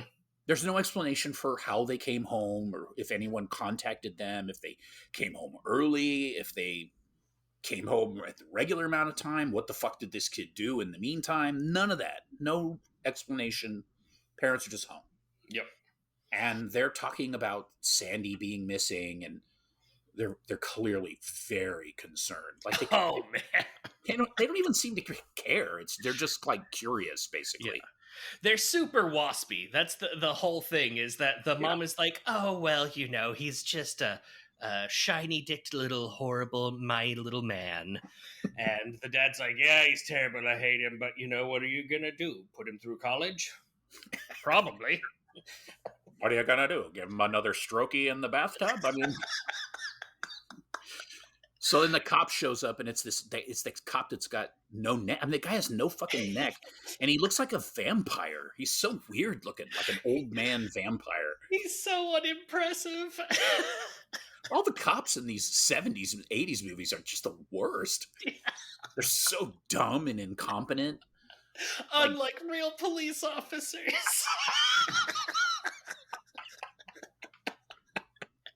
Acad. Oh my god. Oh. There's a local, I forget which one it is, but there's a local police force where they just are like putting in a rule that if your waistline gets too big, you can't serve. They're having to do it.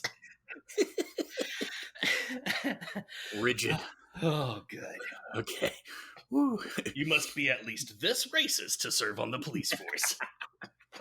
Oh man, I'm in. Yeah, let's go. So the necklace vampire questions Jamie about Sandy's disappearance, and Necklace the irony. So he explains to him, he's like, well, you know, I did theater with the molestache guy, and you know, he really he probably was him. I mean, it's just so ridiculous. He's like trying so hard to blame it on the guy that she was, went on a date with. Yeah. Which is stupid. And so then he goes. Well, then they realize that they aren't going to be able to solve this here, even though Jamie is so clearly fucking guilty. So they're like, well, the cop says, well, I guess we're not going to figure this out today. Why don't you go on to bed now, Jamie? It's like, why is it you don't tell him when to go to bed. No one can talk about anything that's not Jamie in this movie. Oh my god. So he goes upstairs to go to bed, and then he sees the image of Sandy, like a really, really high quality double exposure of her with like blood all over. And You shouldn't tell lies like that, Jamie. And then it's all dun dun dun. Isn't it like it's like in the glass of a grandfather clock or something like That's what it that? was. Yeah, Yeah, it's it's supposed like, to be like a reflection. yeah, which seems like, oh, okay, now he sees her in reflections, but then later it's like, nah, She not just just in sees her. reflections. We tried to do a symbolism, but then it was too hard.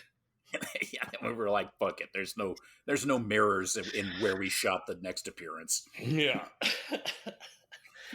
And so at this point, the movie stops focusing on Jamie, and now we're doing police procedural business where they're going around and they're investigating all of these missing people, but with a high level of comical, anticful nonsense and silly music, including a scene where they've found the blind lady's scooter, and one of the cops gets on there, and apparently the control, you see, it's very funny, the controller, I'm having such a hard time telling you because it's so funny.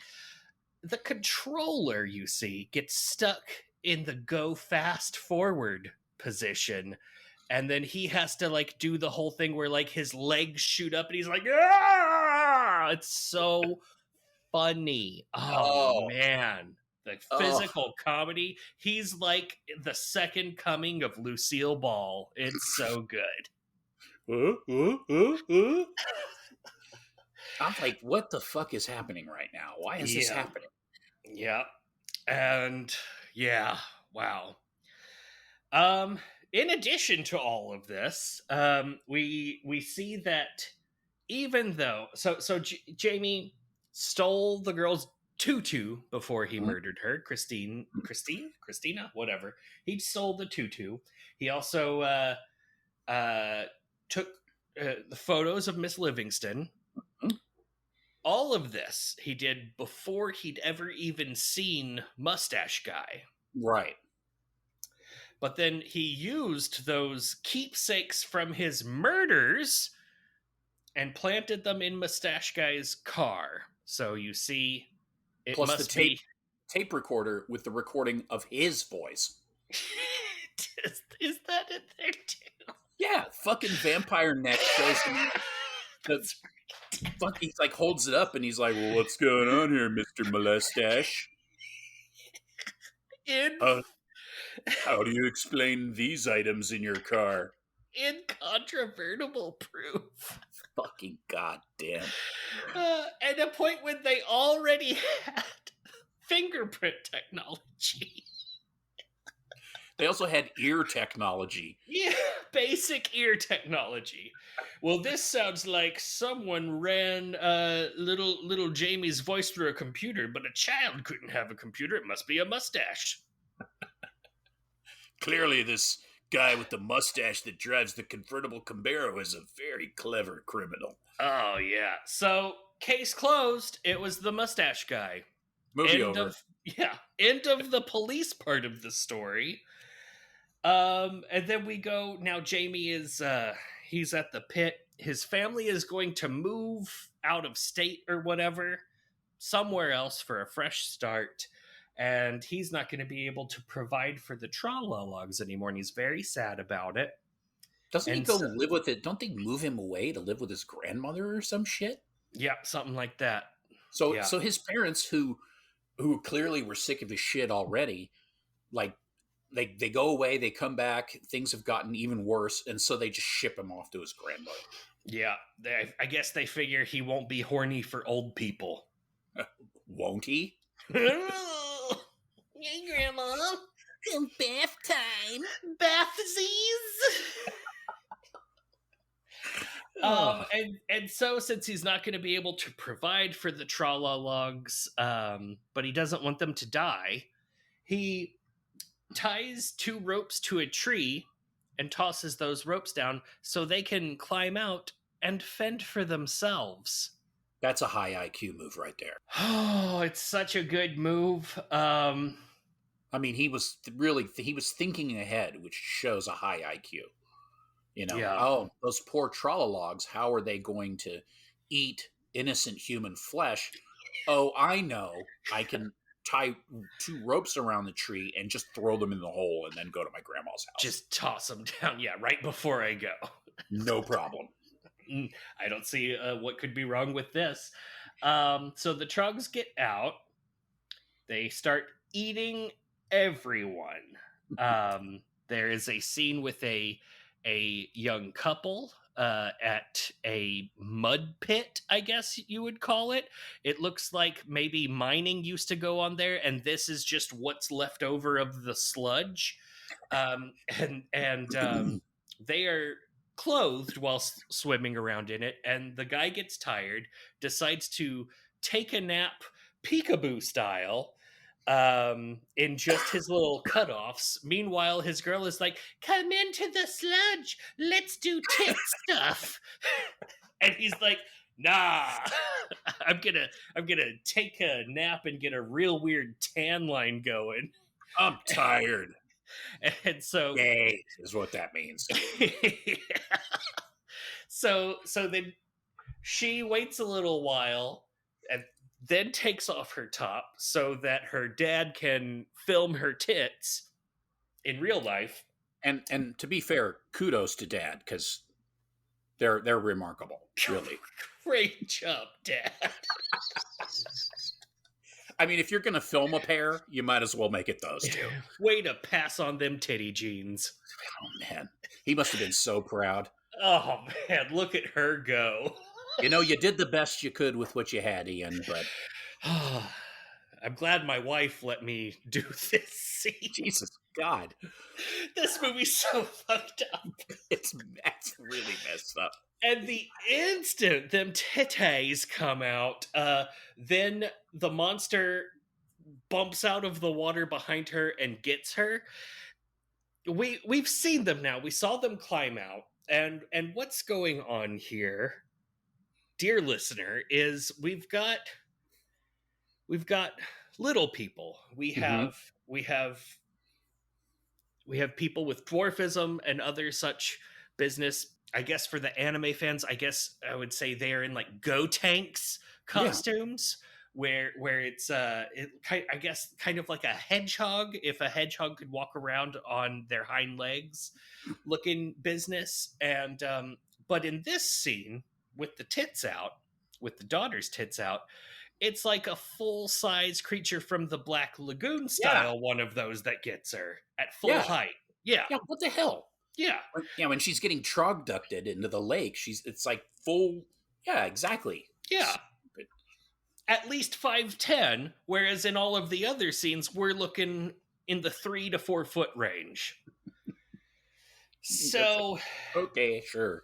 Yeah, why not? That happens. So yeah, they start finding people that have been eaten all over the place. And whenever you're a police officer and you live in a small town, say maybe a college town where addicts house serial killers, or a strange Canadian Wisconsin town where pits hold ancient monsters, you get the local NRA. You find all of the guys wearing hunting caps. You get them to get their rifles, and it's time to go on a little sweeperoo. Night of the Living Dead style. Yep. Yep. It's also Night of the Living Dead. All the movies are here. And they sweep the leg. No, wait, no. They sweep the forest. Effectively, like they're all of 10 dudes. And they do like the thing where you're like cleaning up litter or searching for evidence, where like fingertips out, gentlemen, we're gonna not let them through. And they manage to encircle the trolologs and get them to jump down into the pit, which these troglodytes are no mere beasts. They have high acrobatic competency. We see one, it jumps into the pit, but mid-jump, it twists around 180 degrees, catches the rope so it can then rappel the rest of the way down. It's like, holy shit. Those guys have been down in that pit for years training for this moment. Couldn't they have done like a trog stack and hopped right out of there? Oh man, it seems like it because these are like some Cirque du Soleil style troglodytes. It is impressive.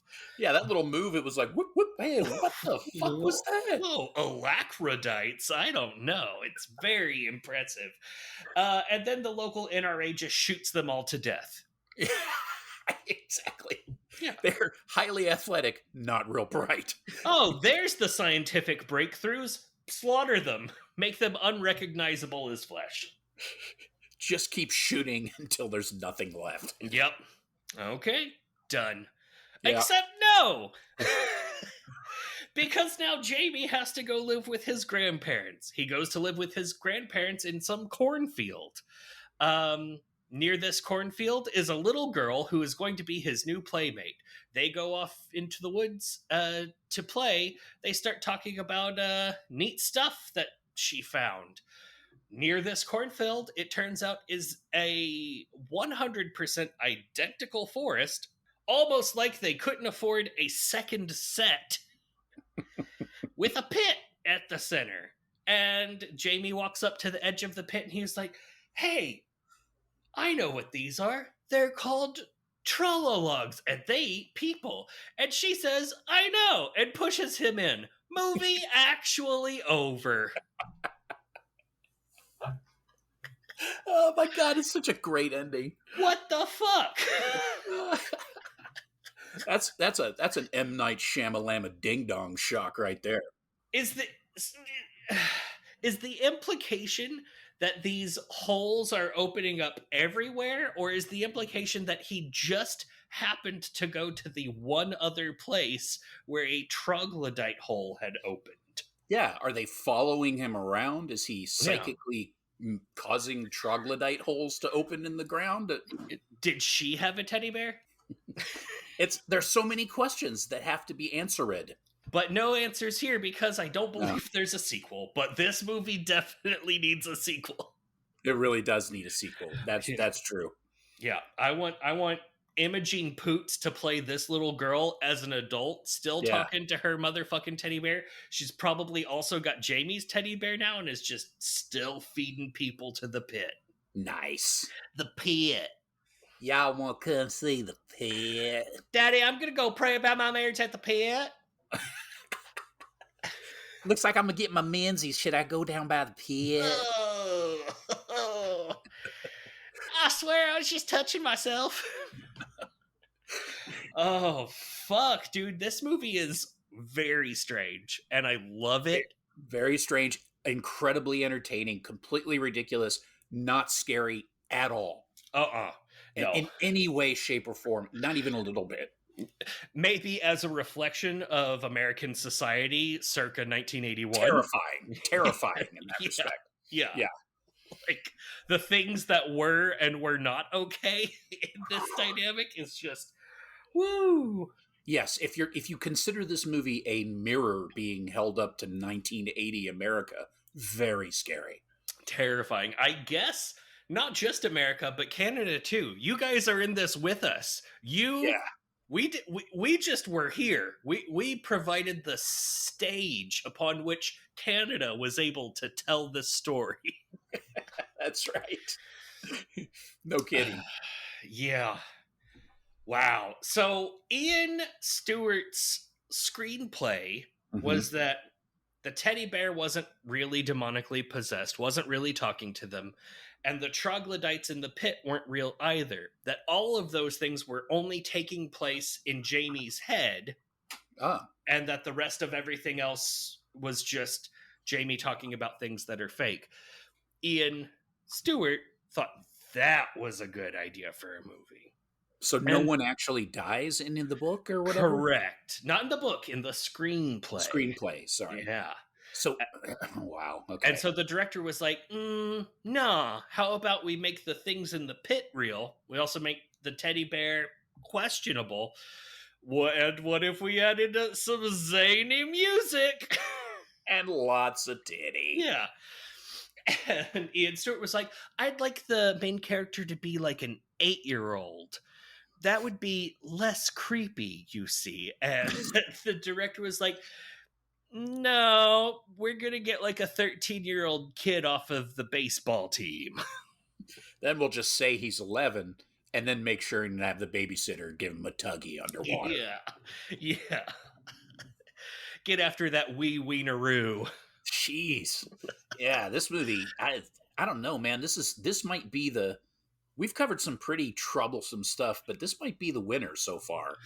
Yeah, I'm trying. Well, I don't Spider Baby was a little rough. Spider Baby was rough. What is it? Audition, pretty rough. Yeah, Audition's pretty. Yeah, it's pretty rough. Yeah, but That's true. Glenn Morgan's Black Christmas was. Yeah, It went all the way there because Weinstein brothers. yeah. That's true. But this one's pretty troublesome. Ooh, it's way more enjoyable when you don't like sit down and analyze it too hard, but even then, like just passively you're like, I don't think that's okay. It's it's hard to like justify liking horror movies when you're arguing about it with someone who actually knows something about them, because then they're going to pull up stuff like that. Well, isn't it really just kind of a misogynistic art form that explores men and their disproportionate power relationship with women? No, it's not that at all. Well, yes, it is. Yes. Well, Usually that's exactly what it is. What if the scary thing was times that ladies had power that men didn't have? Ooh, wouldn't that be scary? God. It's funny because I honestly, when we started doing this show, I never anticipated that that would be such a recurring theme. I mean, obviously, if I had thought for 2 seconds about horror movies, I knew that those are the kinds of things that pop up in horror movies. Of 'Cause we've course. all seen them. I never really realized, though, that if you're analyzing a series of horror films, whether they be a random series like we're picking, or I don't know, like a curated series, whatever, you're going to come across like some really, really bothersome ideas. Oh, that yeah. paint a picture that the problem isn't necessarily that the problem isn't that that's the subject matter, which is a problem, but I mean the overarching problem is the movies don't seem to have any big deal with that. Like, Yeah. they're just reflecting that this is the way it is. It's like, well, men are in control and women are to be controlled. Like that's just the way it is. Yeah. I will say, as far as think Audition, Butcher, T and the Baker Makers. Yes, that one. Those movies, at least, the things that are troublesome in them are the movie is portraying them as troublesome. It's Right. saying, here's a social dynamic that is of bother. This movie, That's true. I thought I don't I'm a little know. bit concerned about the people who made this movie. Yeah. I mean, obviously they were like going for something. I feel like they overshot what was actually creepy about it and were pushing these other things. Maybe it was just not achieving a tone that made it that way, but ooh man, it's not good. Because the whole idea and the nonsensical quality of having this pit in the ground with these weird creatures that no explanation as to where they come from, that's kind of a children's movie kind of thing. Mm-hmm. And it would have been a decent premise for a children's movie that, to be fair, would have been completely forgotten by now, but would have made more sense. But no, they decide to really inject some adult themes into it. Yes. Which makes those scenes 10 times more stupid because they don't fit. You've got a kid who's like spying on his naked babysitter in the shower in the same movie where these little creatures are in a pit for no reason. Yes. It makes no sense. Yes. Yeah, it really does. It all of the time that there aren't actively engaged nipples on the screen, it pretty much feels like a kids movie, like a Yeah. silly kids adventure movie about a kid that finds a hole in the woods and there are magical creatures in it. Also, his teddy bear is magical and talks to him. It's that movie. But then also in there, we have him feeding people to the magical creatures and him taking peeks at boobies all the time. Right. Like obviously has a very unhealthy obsession with the, observing naked women, and there's a lot of really troublesome interactions with other people where strange things are implied. Yeah.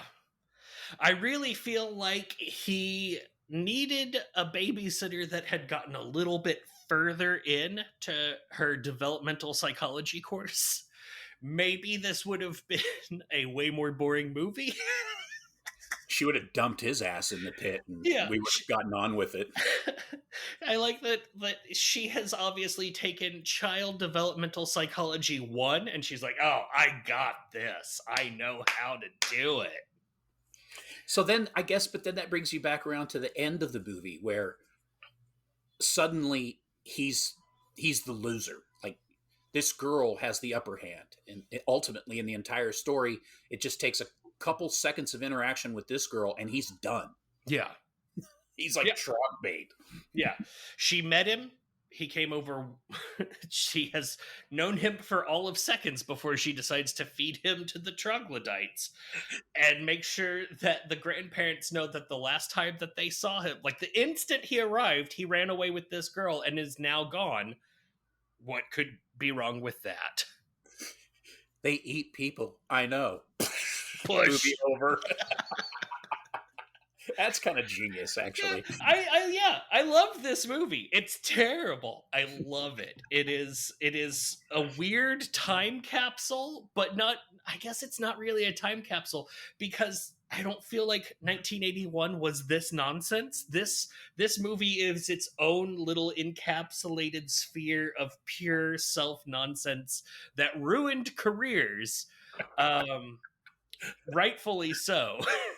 But to be fair, really created a nice little body of well-trained dancers in Toronto. Nice little body. Say that on recording. Nice little body. Jesus Christ. Hi, I'm Sammy Snyder. Ian Stewart, the writer for this, had one writing and directing credit before this. He wrote and directed a 1978 documentary called The Highland Regiments of Canada because he's a cool guy and not at all a weird creep.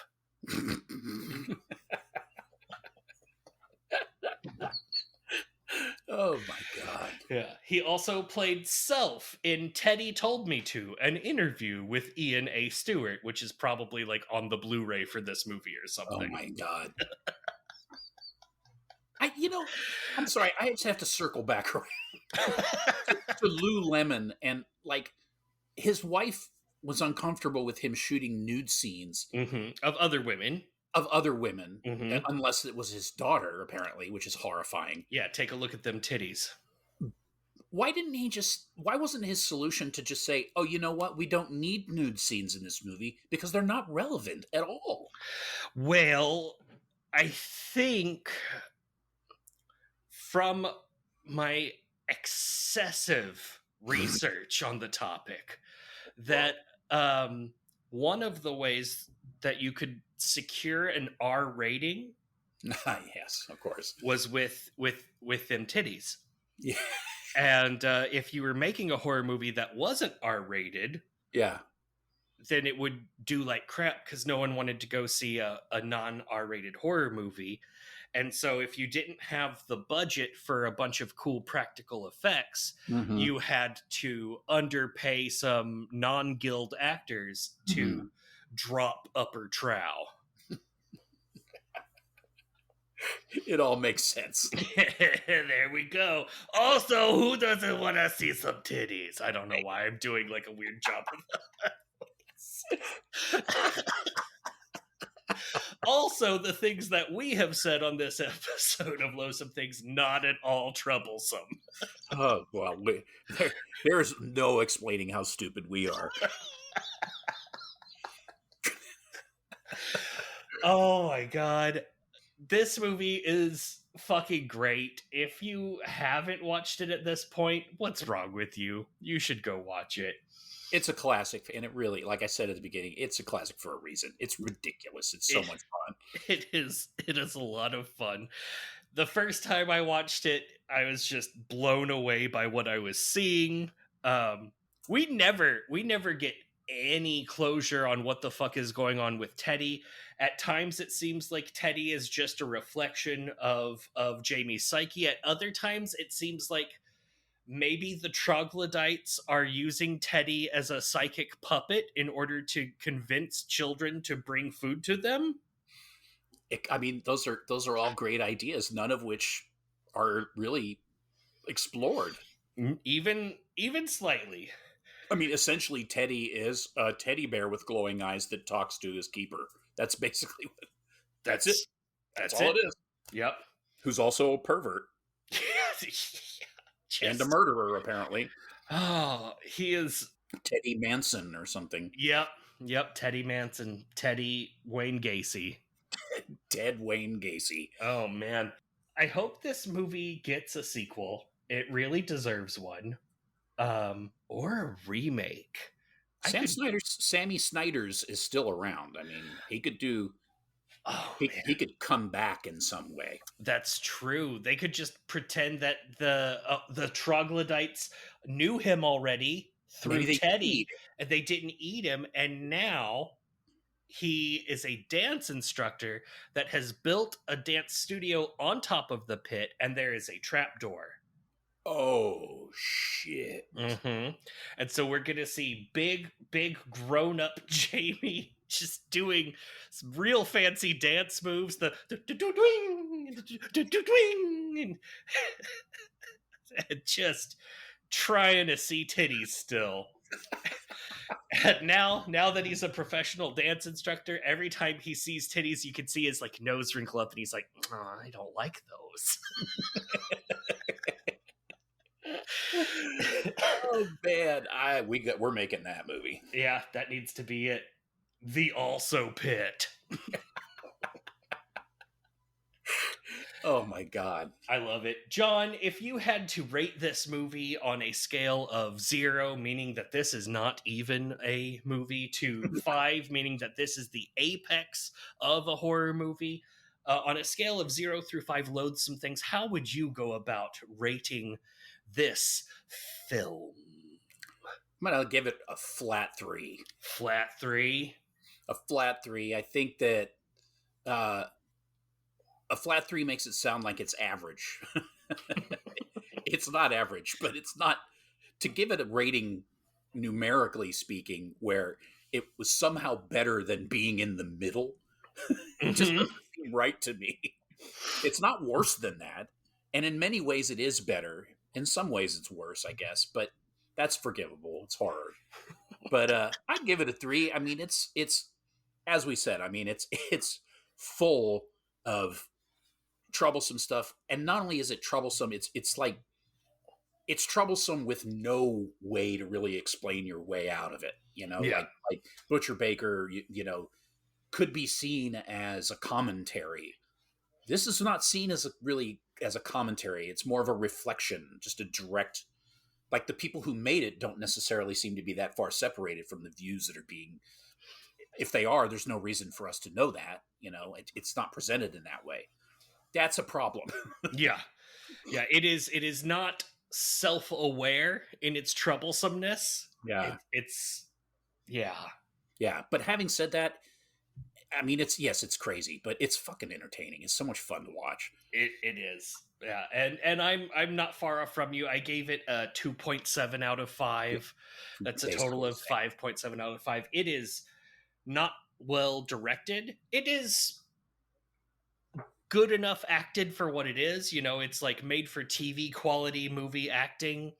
The acting never took me out of the movie except for like the cop scenes and stuff. but it is just reprehensibly directed, reprehensibly edited. That whole like beginning shot where it's a flashback within a flashback to things that we don't know about, that had to just be padding for time. Like they needed a bigger runtime because it didn't add to the story. It actively detracted from the story because without that, we wouldn't know that Jamie's the kind of kid that's going to lure people to their death in the woods. Yeah. And that might have actually added some tension to the Yeah. like first one or two acts of the film. But nah, instead we're like, oh, this is a little murder kid and we're watching him like, tee up his first murders. Yeah, right. Open the door to the theater, and the first thing you see is him killing people. It's like, Yeah. well, I guess we got that figured out. Yeah. I wish that kid would have punched him a few more times. Yeah. But I mean, it's just off the wall bonkers. I haven't seen it like there are elements in it from other horror movies, but I've never seen anything like it. It's in No. a class all its own. It's massively entertaining. Probably going to put it down in the honorable mentions because you definitely should watch it, but it is not a top tenner. No, it's not. It's any self-respecting horror fan needs to watch this movie. Yep. And then if you just like crazy stuff, oddball stuff, it's a fun movie to watch. I think that you would enjoy this. Oh yeah, if you're just like hanging out with the wife, with the kids, and you're not really sure what to watch and you want to have a nice little fun program on with like a teddy bear and some cool magical creatures, just pop this one into the old VCR.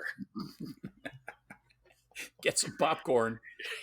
Yes. Cut a hole in the bottom of the popcorn container. And run a bath. I mean,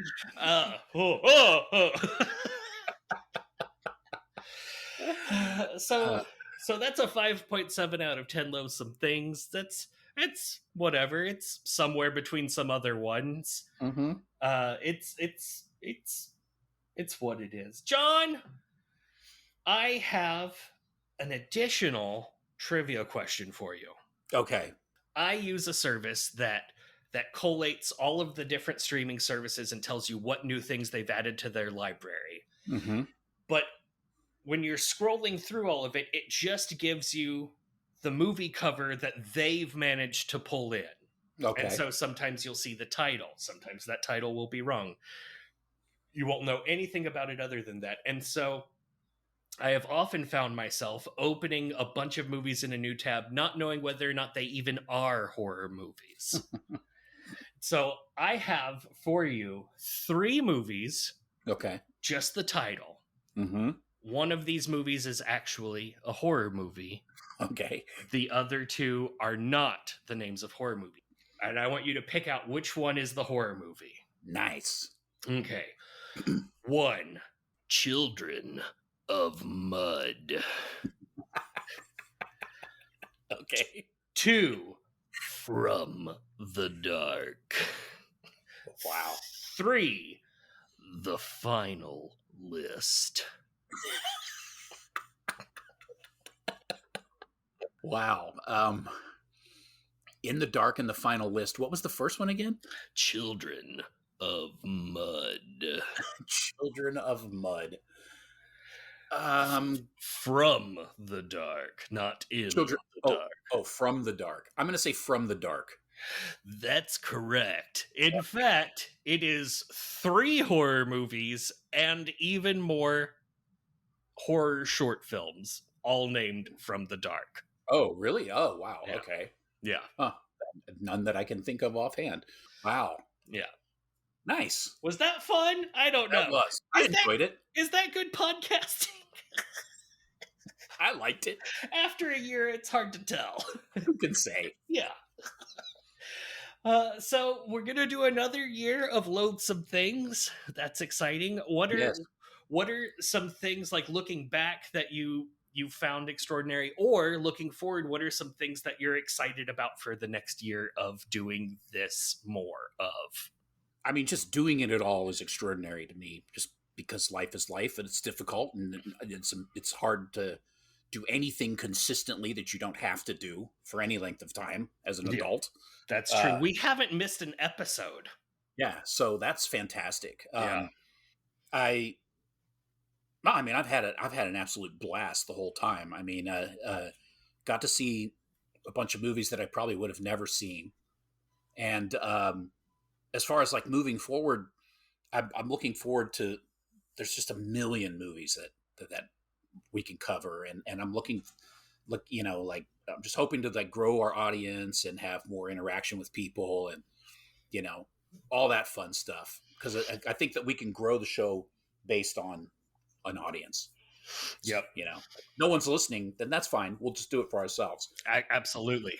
More people are listening, then maybe we can start to think about more fun things to do that might, to include an audience in some way, or, stuff like that. I mean, like I said, if we don't have an audience, it's fine. I mean, I'd laugh my ass off every time we record one of these and have a great time. So, yeah, but I mean, it's super cheap what we're doing, and a lot of fun. I've enjoyed every single week, and yeah, it's really cool. It's changed the way I watch movies, because I used to watch movies way more passively than I do now. Yeah. And now, even whenever I'm not intending to, I'm like, well, that is a thing that I would mention if I was going to review this movie. Right. And I love it. So I would, if we grow the audience, I would love to get more recommendations. The recommendations that we've gotten have been great. They've been a lot of fun. Like what was Banshee Chapter? That was a movie that I actively had not watched, that I'd seen it on all of the little sliders, had gone by, and been like, I don't think so. And I had a great time watching that movie. And Audition was an excuse to watch a great movie and talk about it all of the way. Both of those have been fan suggestions. Both of them have been fantastic. Keep it up. If you're one of those two guys, give us another suggestion. Maybe we'll do it. I can't say. It definitely might not be instantaneous, as you could see with Banshee Chapter. It took some months after we got it. But it's all golden, and I really appreciate everyone that's listened and everyone that's commented. Ramon. Pinhead X. Pinhead X, thank you. And yeah, I'm looking forward to another year of horror movies. Absolutely. Yep. All right. If you want to say some of those things to us, or say other things to us, you can find us on the social medias, on Twitter and Instagram at Loathsome Pod, on Facebook at Loathsome Podcast, or email us at loathsomethings@gmail.com. Eagle-eared listeners will be like, at Loathsome Podcast for Facebook, I thought it was something else. That's because I got it wrong for the first year. It's fine. It's fine. It's easy to find. It is. You just search for Loathsome Things, scroll past a few racist stuff, you'll find us eventually. AKK cosplay or whatever the one thing is. Yeah, so good. So just go ahead, Google Loathsome Things, a horror movie podcast. Don't shorten it. Don't go. You'll find it all. Yeah, there you go. That's good. And I guess it's time for us to say goodbye to our listeners, John. Goodbye, listeners, and I'm sorry that you all have to die. Yes! That's the way it sounded. I don't know. I think that's what we should go out on. I like it. Yeah. Thanks for listening, and I'm sorry that you have to die.